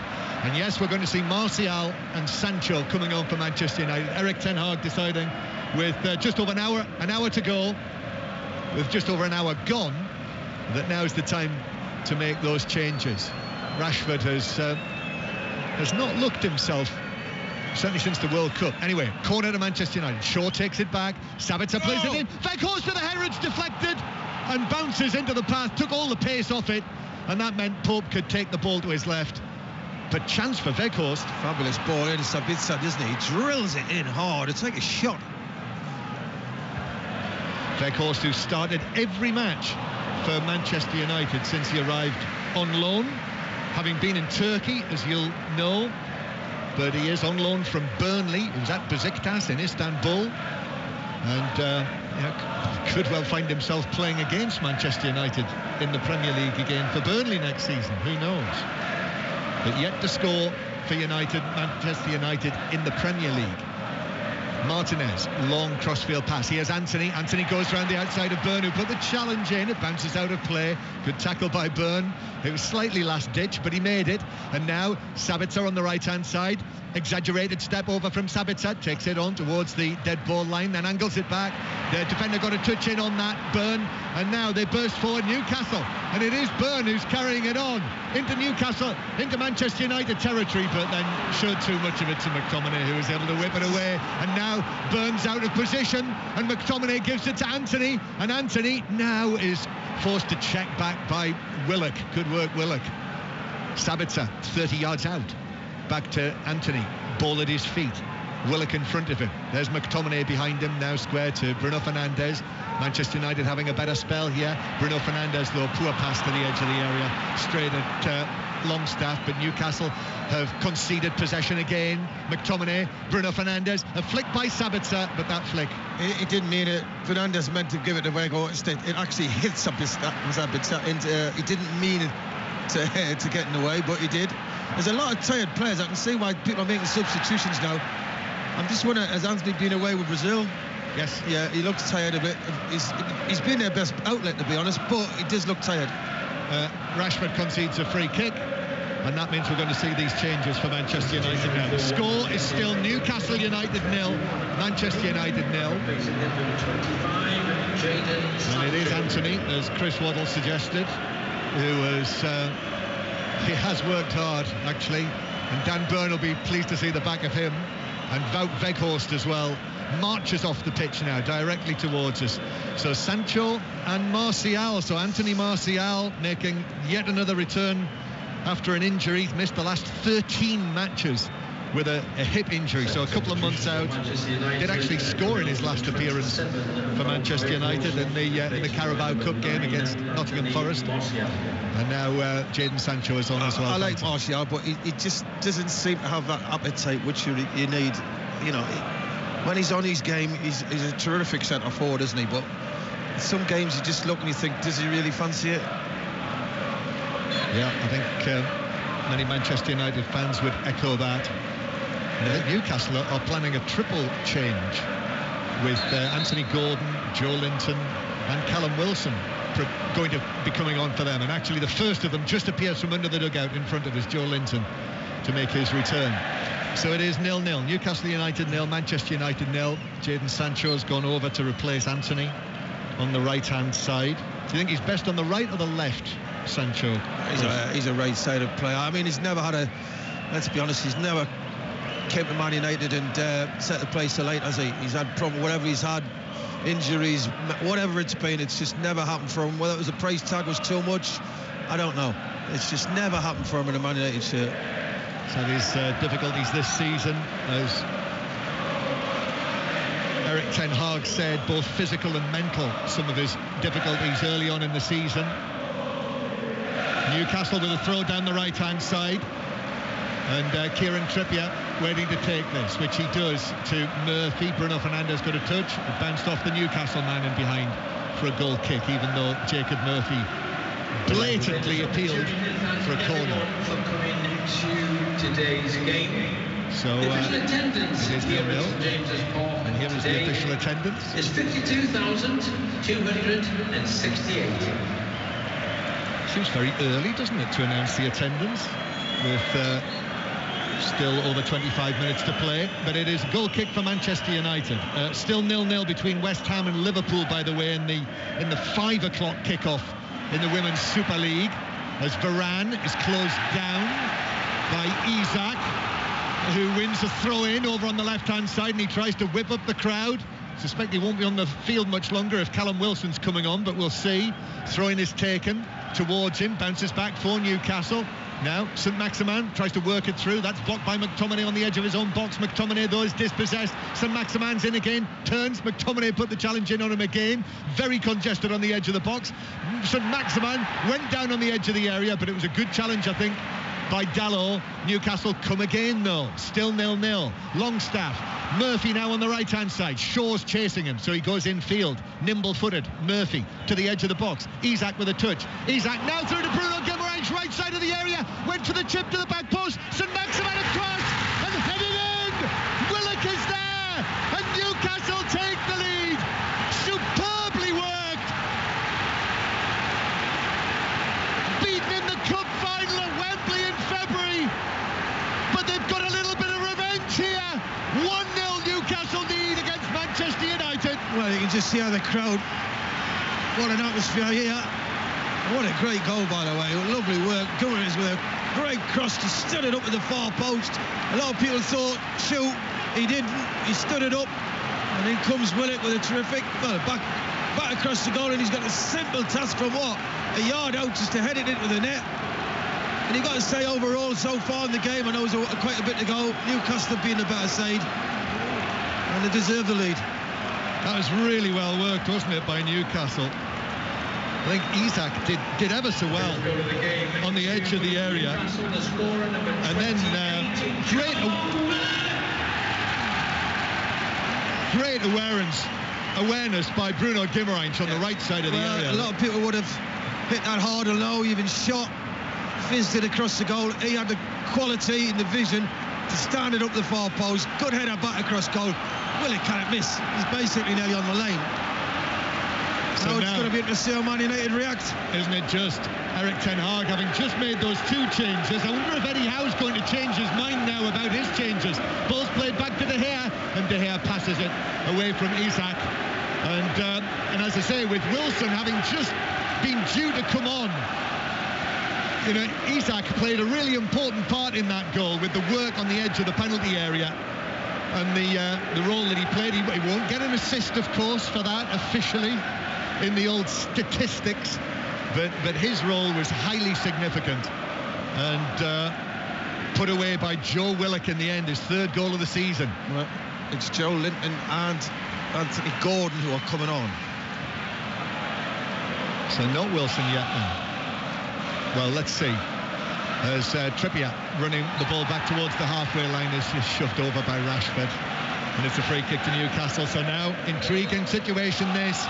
Newcastle, who've not beaten Manchester United for 4 years, are in a position now where they would go above them in the league table if they hang on to what they've got. Substitution for Newcastle coming on for number 10, St Maximin. So St Maximin is being replaced by Anthony Gordon, who returns from injury. He's missed the last couple of matches with an ankle injury. So Anthony Gordon, still just the 1 start for Newcastle United. Murphy's moved in January, and Jacob Murphy on the other flank is being replaced as well. So let's see where Joe Linton and Willock go here. Joe Linton looks as though he's going to take up a position on the left-hand side, so maybe Gordon on the right-hand side. Anyway, it's a free kick to Newcastle after that foul, and Graham Jones, one of Eddie Howe's coaches there, gives Jacob Murphy a big cuddle round the neck with his arm. He has played well, Murphy, in this match. Free kick, Trippier, long and high and diagonal to the edge of the box. It's headed out. Sabitzer might have been caught by Isak. He was. It's a free kick to Manchester United on the edge of their own penalty area. So 1-0 Newcastle lead, and this is intriguing now. Yeah. Gordon's come on the right-hand side, yes, surprising. I thought he'd go on the left, but Joe Linton's gone out there. But Newcastle are, obviously, with this crowd behind them, the atmosphere is brilliant, and Newcastle are really putting a shift in here. I don't know how long they can keep it up. There's got to be a spell where Man United coming at this game. Manchester United have got to find a way through what is statistically the best defence in the Premier League this season, Newcastle United. And now this is nice. Shaw, Bruno Fernandes. This for Sancho down the left, but Cher was able to come across, played it. Just kept in play by Anthony Gordon. And now Longstaff passes the ball out of play beyond Trippier. And Trippier did well there, actually tried to make sure that Bruno Fernandes couldn't take a quick throw. I think that fell into the Eric Ten Hag annoying bracket from Kieran Trippier. One of those little tricks that Diego Simeone perhaps taught him how to do when he was in Madrid. Could be Madrid today with this sky above St James's Park. Madrid, Caribbean, Tyneside. Ball bounces off Longstaff, and now Gordon with his bleached blonde hair. He could be on the beach in the Caribbean with that, and it's out of play for a throw into Newcastle 10 yards inside their own half. By the way, it's quite cold, by the way. It is cold, yeah. Throw in for Newcastle. Trippier chested back to him, and then Bruno Fernandes comes across and stabs it into the stands just to our left. So Manchester United, just one defeat in their last 16 matches, Manchester United. In that run, they beat Newcastle United at Wembley, as no Newcastle United fan will need reminding of. The only defeat in that time for Manchester United, 7-0 at Anfield. Gordon now trying to play it forward, but it bounces back for the visitors. And now McTominay, Sabitzer, crossfield pass. Martial on the chase into the full-back area. A little sluggish there, Martial. Plays it back to Sancho. Sancho goes round the outside of Cher, but the covering challenge was there from Trippier, who blasts it high into the stands via a deflection off the Manchester United man, and it's a throw into Newcastle, and they've cheered that almost like a second goal. Throw in for Trippier. Lines open for 606 on 5 Live. The phone in with Robbie Savage and Chris Sutton. 085 909 693 to book your call. You can text 85058 or get in touch, hashtag BBC 606. Manchester United with the ball in the central third of the field. As ever, read about all the football action on the football pages of the BBC website. Bruno Fernandes is caught in possession. Isak takes it on, gives it back to Bruno Guimaraes, who drives it across, but it was blocked, I think, by Varane in the middle. There were 3 players together. It comes back out to the right-hand side to Bruno Guimaraes. Bruno Guimaraes slips it past Shaw, and then Shaw's able to recover and take it away from him and give a little ball forward towards Sancho, who knocks it infield. Rashford's gone over to the right-hand side and Sancho to the left for the time being. Bruno Fernandes long and forward. Martial heads it into the path of Sancho. Sancho crossfield pass. Arriving on the right, Dallow's ball into Sabitzer, who shoots, and it's blocked by Botman and bounces back. Deflection off Longstaff as well. And Nick Pope has cheered because he dives out to his left to prevent it from going behind for a corner. Well, Man United have come out now. They've had to come out getting beat 1-0, obviously, and they've started to put a few passes together. Newcastle, as I thought, 70 minutes, they normally feel the pace and drop off it. And when they drop off it, they're asking for... But it's very difficult to keep the tempo Newcastle play on 80 minutes, and they're starting to feel the pace a little bit now. Just under 20 minutes to go. Manchester United playing the ball back to De Gea. Newcastle leading through the Joe Willock goal. Remember him scoring here so well against Chelsea just before the World Cup when we were here for that was a Saturday 5:30 commentary, wasn't it? Well, this one was from a good deal closer. It was about a yard out, but brilliantly worked. The ball headed back across, and Willock was there to put the the finishing touch on it. So Manchester United now playing the ball infield. Shaw, but that's short. The return pass from Sancho. Gordon angles the ball forward for Isak, and Martinez was able to slide in. And then Gordon tackles back on Shaw. More applause from the Geordie fans. Out for a throw into Newcastle. Wilson was going to come on for Isak, you know, but after Isak's role and the part that he's played, he's thought better of that since Newcastle took the lead, and possibly thinking as well of how the game might pan out now that Newcastle are in front. Ball at the back with Dalot passing it forward for McTominay down the right hand side. McTominay being chased by goal scorer Willock, went to ground, didn't get him. McTominay takes it on, low ball into the near post, headed behind by a diving Botman, and Rashford was waiting in the middle, just waiting for that to land on his head, but Botman made sure it didn't. Corner. Well, he did well, McTominay down that right hand side. Good change of pace. He's feeling it a bit now. Look, he's bent over. Look, I don't know if he's got a slight injury. Yeah, he's just flexing a leg in there, McTominay, just checking to see everything's all right. He is limping still, and I think it's his knee. I think he's a left knee. Yeah, he might sit down, or will he? No, he went down on his haunches. He's back up now, and he's making his way into the 6-yard box. Corner to Manchester United. Shaw to take it. Newcastle winning 1-0. It's a high one, this, to the back post. Newcastle got a head on it, and Sancho was able to chase it out into the full-back position. Back to Bruno Fernandes. Bruno Fernandes, right-footed ball across the box, headed across the area by Varane, but Nick Pope was able to step forward and clutch it in his gloves. Yeah, no problem there. Fernandes, diagonal ball, far stick for Varane, who just heads it down, doesn't really put any direction on it. It's easy for Pope to pick up. Long one from Trippier. This is for Gordon. Gordon's away from Bruno Fernandes. He's up against Martinez inside the penalty area. The angle's tight. Plays it across to the back post. And Dalot just stepped into the path of Isak to side-foot it behind for a corner beyond the far post. He did very well, Gordon, there, didn't he? He just held it up, waited, bided his time, got a yard. He didn't lash it, did he? Just rolled it across there in between the 6-yard line and the goal line. Dangerous ball, put away for a corner. Yes, a little bit like Brian Blessed, isn't it? Gordon's alive. Did well against Bruno Fernandes. Corner. Trippier to take this stage of the game. 15 minutes to go under the blue skies of Tyneside. Another goal now. You'd think Newcastle would win it. Trippier, deep one in, and it's headed against the crossbar, and then nodded back again. Isak was in there, or Cher was in there. That was blocked, and Manchester United were able to clear. It was Joe Linton with the initial header, and now Manchester United. Newcastle trying to get back. Shaw with the cross, headed away by Trippier near the penalty spot, and then cleared away by Willock. So close for Newcastle for a second from Joe Linton. Gordon now bringing it forward for Newcastle, but there's a man down, Cher, who's down again after he tried to follow up following the initial effort that was, I think, deflected against the crossbar from Joe Linton. Yep. And Cher flung himself in at the back post, and there was perhaps a collision in there.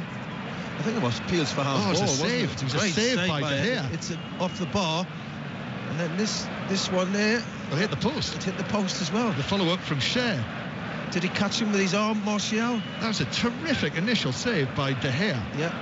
And then it bounced out, and Cher put his head in. Actually, it was a Newcastle player who kicked it. It wasn't a Man United player. Yeah. And that's an outstanding save from De Gea initially, and then whether it was Martial on the line, whether he got his head to it, Martial, or whether it hit the post is not entirely clear. However, that was, well, the width of the post and the width of the bar away from 2-0. I think Man United look very dangerous on the break, on the counter-attack, John, but that's it. Newcastle have dominated this game, and yes, 1-0, you always get a chance. Man United is definitely going to get another chance. Newcastle should have put this to bed, this game. Still 1-0, but as I say, you know, they've got a history of tight games this season here in the Premier League. Cher is on his feet again, and I think it was a Manchester United foot, wasn't it, that caught him? Yeah. So again, he's taken another knock on the head. Callum Wilson is going to come on now. But David De Gea has kept Manchester United in this with that save. He was down on the ground virtually and was able to recover, threw his hands up. The header was from Joe Linton, was point blank range, 3 or 4 yards out, deflected it with his gloves onto the crossbar. So Cher just walking off the field now. Just over 10 minutes to play. Lines are open for 606 08 085 909 693. You can text 85058 to talk to Robbie Savage and Chris Sutton on 5 Live. This is 5 Live and the World Service and BBC Sounds as well. Newcastle with this play restarts near the halfway line, and Cher again is ushered back onto the field. So they're clear. Oh, Pope with a heavy touch. Martial was there, but Pope was able to recover.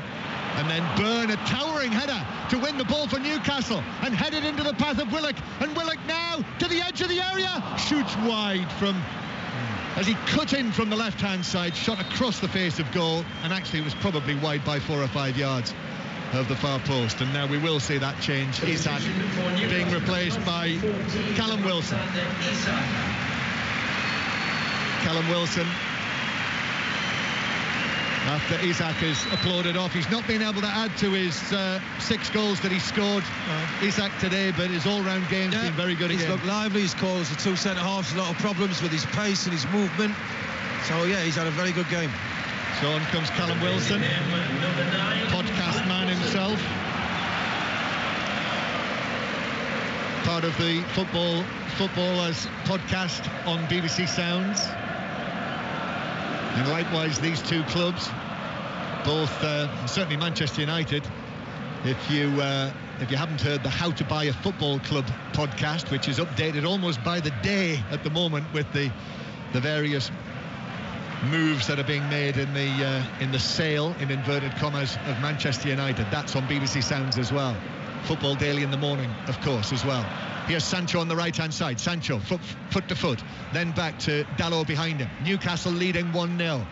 Entering the closing stages of this Premier League match here at St James's Park. Sancho, back to Bruno Fernandes. Down into near the corner flag for Dalot, who plays it out of play. Not via a deflection. He wanted to throw in, but the assistant on the far side says straight out of play off Dalot, throwing Newcastle. Well, they've got 3 in the box. McTominay, Rashford and Martial waiting for a delivery. That little triangle's playing over the right-hand side, Man United, but ball was never going to come in. Newcastle now, as Eric Ten Hag down there is in discussions with Fred and Pellistri as well, are going to be the next couple of changes for Manchester United. So Fred and the young Uruguayan international Pellistri are going to come on. Sabitzer now for Manchester United. Sabitzer playing it forward, touch back to him. Sabitzer forward from Martial, but that was cleared away by Cher. And now Manchester United again, the ball over the top. Martial onto his left foot, shoots, deflected, just wide. Pope was going down to his right, it came off Botman, and wicked deflection that took it dropping just wide of the post and behind for a corner. Yeah, it was a good move by Man United, wasn't it? As you say, terrific block. And they've got a corner out of it. Still giving Fred instructions. Corner. Oh, Willock's gone down. Willock has sat down just outside the penalty area. So we'll have another stoppage here. 8 minutes to play. 8 minutes, and Manchester United, I think, are they going to make those changes now before the corner? And with Willock down, they are going to make the changes. So McTominay coming on, them. And also Lindelof coming on. So first of all, McTominay makes way from midfield. So Pellistri, Fred, coming on for him. Fred into the midfield. And eventually makes his way. We're going to also see another Newcastle change with Elliot Anderson coming on into the midfield for Newcastle. Also Martinez being replaced by Victor Lindelof, which is mildly surprising. Unless, well, he's running off the field, Martinez. Yep. So Lindelof replacing him. And the third Manchester United change. Also for Manchester United coming off for the 6th, Sandro Martinez, replaced by number 28. So both central defenders are off. Pellistri coming on. So unless I'm very much mistaken, there's only one central defender out there now, so Manchester United, this is going to be quite a rejig. Meanwhile, Newcastle also making a change, and that's it for Joe Willock.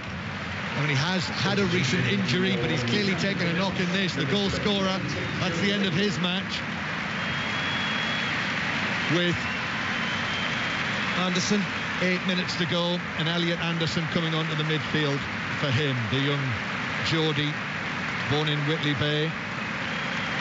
Could be part of a, if not famous victory over Manchester United, then certainly a notable one. So play will resume with this Manchester United corner. And 7 minutes plus added time to play here at St James's Park under the soaring seagulls. Shaw waits to take this corner. In swinger from the right-hand side. Left-footed, in it goes, and it's headed wide and up and high and over by Lindelof, his first touch. He'd be disappointed with that. He got there, nice run to the near post, got above everybody, just couldn't hit the target. Now he's having a word with Nick Pope about wasting time. Referee Stuart Atwell has...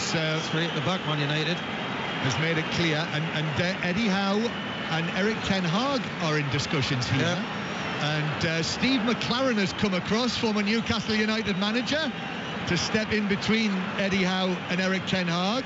And Jason Tyndall's involved with the fourth official, Michael Salisbury, as well. And that's all to do with the referee talking to Nick Pope about time wasting. So, here we go again. Gordon and Sancho and Trippier and Bruno Guimaraes, and now Joe Linton, and Joe Linton to the left-hand side. Ritchie and Anderson just into the game. Anderson turning it out towards the left-hand side. Byrne is there, and now Joe Linton gives it back to Elliot Anderson for Newcastle. The Geordie fans trying to do their bit to see Newcastle over the line here, and back up to third place in the Premier League, incidentally. Dalot turning it away from his right-back area, but that was deflected, and it was deflected to Bruno Guimaraes, who gets it back on the edge of the area, but Dalot is able to sweep it across the box. Gordon, though, gets up, wins the header. Fred hooks it away on the edge of the box. In, though, comes Kieran Trippier for Newcastle United. Oh, and he's done well. He slipped it between two Manchester United men, but Gordon couldn't find the ball into the box. However, he's got the next best thing. It's come off Fred for a Newcastle corner. Yeah, good play by Newcastle again. Hunger, desire to get the ball, to win the ball back, then play when they get it. You've got to say they've been a better team, John. I know it's not games finished yet, but Newcastle have deserved it. So it's a corner for Newcastle. They've come very close to getting a second goal, but haven't been able to get it over the line. Corner, Trippier for Newcastle, deep one to the back post, headed down by Joe Linton.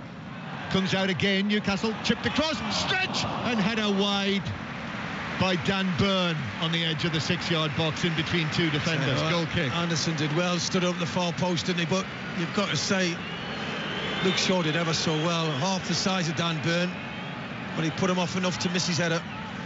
Yeah. Oh, and it comes back at the Manchester United defence again.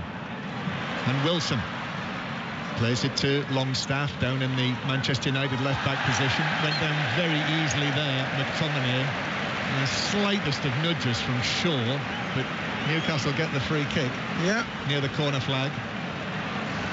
So the Newcastle United fans, I mean, this will make up in no way whatsoever for the fact that Newcastle didn't win the Carabao Cup final 35 days ago.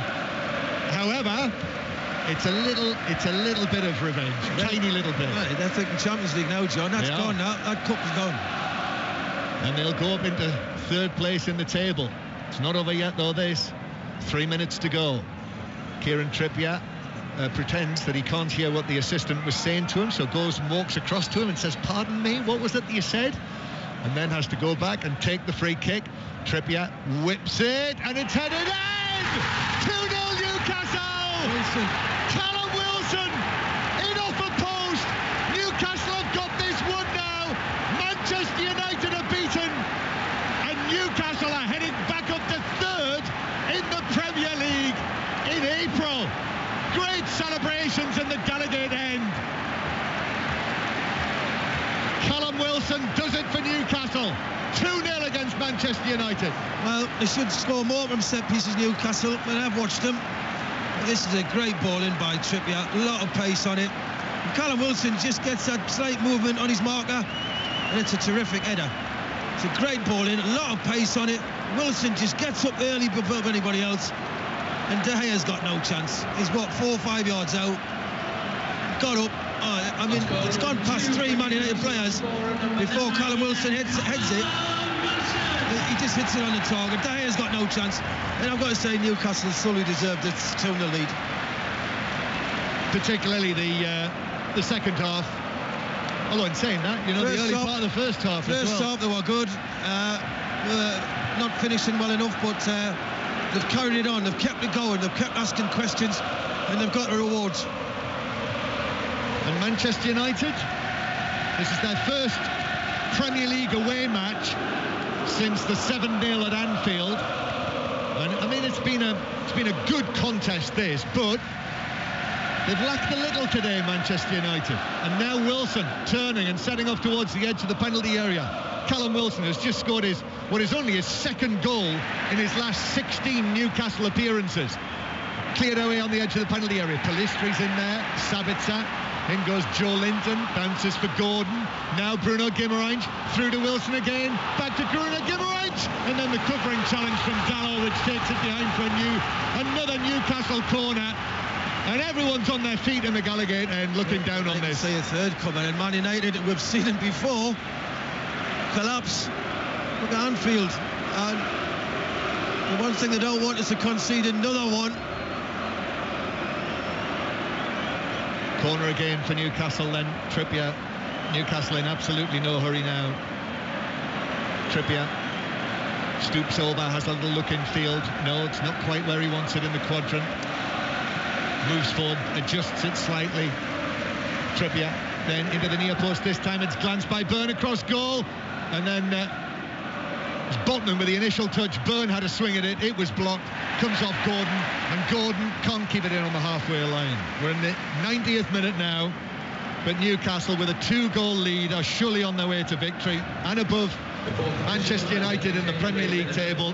Do you know, Chris, Newcastle have not finished above Manchester United in the league since 1976-77. Wow. Is that just before your time? Yeah, just before. Yeah. About 3-4 years. Well, that is, in the whole history of time, that's just before. Here's Bruno Fernandes playing it back towards the edge of the Manchester United penalty area, but the noise inside this place now. They are a force to be reckoned with, Newcastle United, no question. Sancho, Manchester United trying to do something about it. Here's Rashford. Rashford slips it into the box, and it's like a back pass to Nick Pope, and that, I'm afraid, rather sums it up. Marcus Rashford has not had a sight of goal today. 27-goal Marcus Rashford. Obviously they rested him well, but I've got to say Man United have been disappointing today. I mean, they've played a lot of games and he's changed the team. He's took 2 centre-halves off. He's trying to give players rest time, but there's so many games ahead of them, so many games to play. It's going to be interesting to see how they come out, because Newcastle looks sharper, fitter than Man United today. Manchester United have got to go again against Brentford on Wednesday. Newcastle play at West Ham actually on Wednesday as well. We'll have all of that covered for you on 5 Live in the midweek. Here's Rashford inside the penalty area, but it bounces down, and Newcastle are able to clear it up to Wilson, touches it back, and then I think Longstaff was caught by Lindelof. Manchester United now playing with Shaw, Lindelof and Dalot as their 3 central defenders, but the game has gone. Alan Shearer was with us at the start of 5 Live Sport yesterday, and he was remembering how it was actually the Charity Shield, as it was back in '96 when Manchester United beat Newcastle 4-0, and then in the October that was the 5-0, the famous 5-0 here for Newcastle United against Manchester United, as Lindelof is fouled by Anderson, the famous away 5-0, as they called it. I mean, it's not quite that today, but you wouldn't necessarily know it. They've been a better team. Right, I think quite easily, quite comfortable victory this. I can't really remember Pope making saves, John, or really being under any pressure you know, in spells of the game, normally you get a spell in the game where you're dominating and you have that 15-20 minutes where you think something's going to happen. Man United have not had that today. The statistics on the BBC website say 1 shot on target from Manchester United. Just trying to think what that was. Was it the Anthony shot? Yeah. Yes. Yeah. And Bruno Fernandes, who remember how he was criticised when the game was going against Manchester United at Anfield. Rather stepped out of that challenge that came in on him there, out of play. Newcastle with a throw. Anderson's taking it towards the edge of the penalty area, but he's that's snuffed out. Newcastle come again. No, Cher taking it on, giving it Bruno Guimaraes across from him, and it comes off Fred, and possibly the arriving Cher, who is still there, sent it wide in the end. John, he's took his 2 centre-halves off, and he's playing Luke Shaw, Lindelof and Dalot as his back 3. They're all over the shop. Going forward, Sancho offered nothing since he came on, nothing. Rashford, non-existent today. And I've said sometimes with Rashford, you don't see him in a game and he scores, and it helps because people say he scored again. But his performance today, very, very poor. No Casemiro today, suspended again. Although he did play in the 7-0, remember, Casemiro. Newcastle have it in the Manchester United right-back area. We're well into the 5 minutes of added time now. On 5 Live, the line's open, 08 085 909 693. Another blow for Manchester United, this scoreline. Losing 2-0 here, where Newcastle have lost only once this season against Liverpool. And now they'll go above them in the table. Sabitza's down as well over there, far side, look. Is it cramp? It's a fair chance. Well, he was an injury doubt coming into this game, Sabitzer. By the way, they've got Brentford, did you say? Brentford, and that's not an easy game now. They're playing very well. They are. Many of the Manchester United fans have already left from the grey seats up in the top of Belize's end. Probably thousands. I can understand them. I mean, listen, Man United's played a lot of football, we know that. But got a lot of football to play as well. Yeah. FA Cup semi-final, Europa League quarter-final against Sevilla coming up. You'll hear that on 5 Live, and the semi-final as well, both semi-finals of the FA Cup. But Newcastle United have got their eyes on the Champions League again. 5 minutes are up. Newcastle United about to win a match against Manchester United for the first time since 2019, and they've done it. They've got over the line. 3 wins in a row now for Newcastle United, who jump back into the Champions League places above Tottenham and over Manchester United on goal difference. 2 second-half goals from Willock and Wilson have won it for Newcastle. Chris, I've got to say, from the first minute, Newcastle have deserved this. They could have scored more. Man United's had 1 shot on target. They've had some little spells, Man United, not enough sustained pressure. They've tried to catch Newcastle on the break. Newcastle's performance for 90 minutes has been brilliant. Cheered on by a very, very passionate crowd, and that's cheered them on that last 20 minutes. And they won 2, John, and they deserve to win more. Yeah, the black and white flags are out again here at St James's Park in the afternoon sunshine. That's 50 points now for Newcastle. The first time they've got to 50 points in the Premier League for over 10 years. And a very, very good win for them. It doesn't make up for the Carabao Cup final, but they're looking down on Manchester United now in the Premier League table. Newcastle 2, Manchester United 0. Yeah, Chris Waddle, there's no doubt that Newcastle would have swapped this for winning that cup final, but the response to losing that cup final, crystallised by this performance today, has been remarkable. Oh, listen, energy levels, the desire. Listen, that was to hurt, that final. I don't care. When you lose a cup final, it hurts. And they've come up today, they've rolled their sleeves up, and they've thought, we are not going to get beat today. And they've worked their socks off and they've been rewarded. I've got to say, I thought Man United will be low par. Well, they'll come out with too many games, too many fixtures, a lot of changes to the team during the game. But Newcastle today take nothing away from their performance. I'm not saying it was a low par Man United. Newcastle were excellent today, and they absolutely deserved this win. They're going to start to really believe now, John. You know, you can think back, these fans have watched the likes of Juventus here in the Champions League. Dan Burn was a fan in the stands when that happened. Barcelona as well. St James's Park is a stadium with a fan base that suits Champions League football down to the ground, and they can feel it. Without doubt. I mean, we've seen a glimpse of what it will be like here this season should the Champions League return. But I think for Newcastle, there was a feeling, wasn't there, that there was maybe a bit of a slide on when they lost those 3 games in a row and hit that patch of form and lost players, whether it was injury or suspension. But now three in a row, and it feels like they've recovered from that setback and are now back on course. And not only that, Chris, Isak's come into the team scoring goals. Callum Wilson's had to miss out.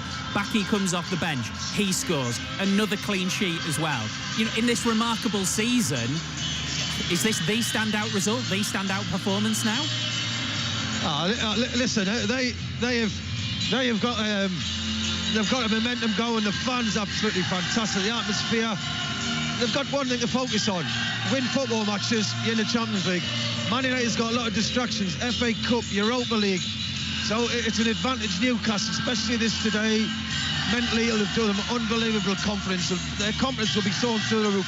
They've got to follow it up at West Ham, which is always a hard game. We know West Ham are wanting to get away from relegation. They'll have to go again. But you just see the confidence and the attitude of this squad, Newcastle at the minute.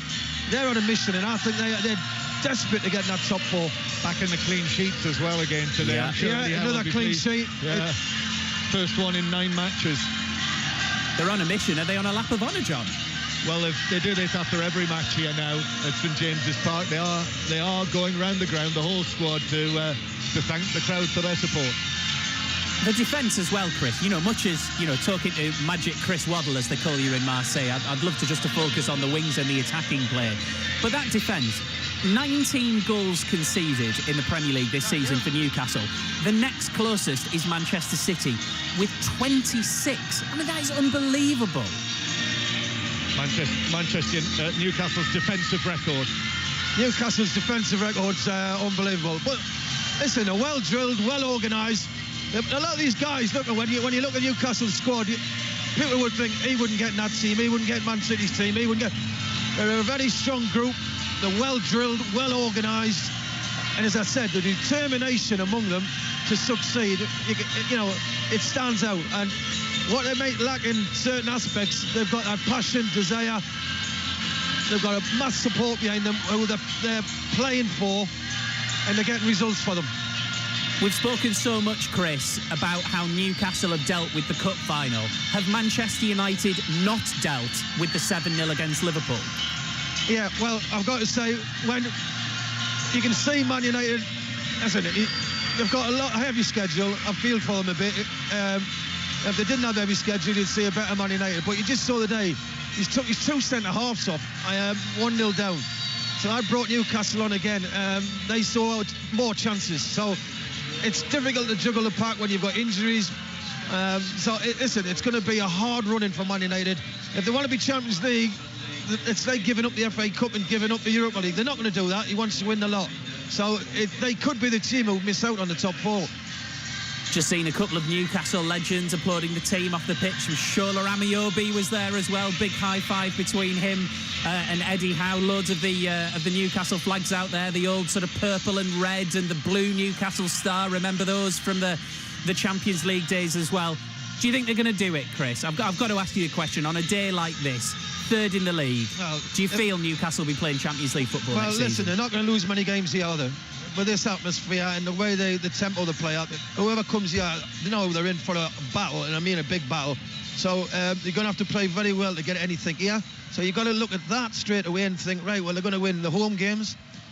On the road, I think we've seen they've nicked games 2-1, 1-0. The way form, obviously, is the thing what may catch them out, but they're not going to lose many games here. So I can see with the running they've got one thing to focus on. Just win game after game. You're getting rest. Next game you'll get a rest.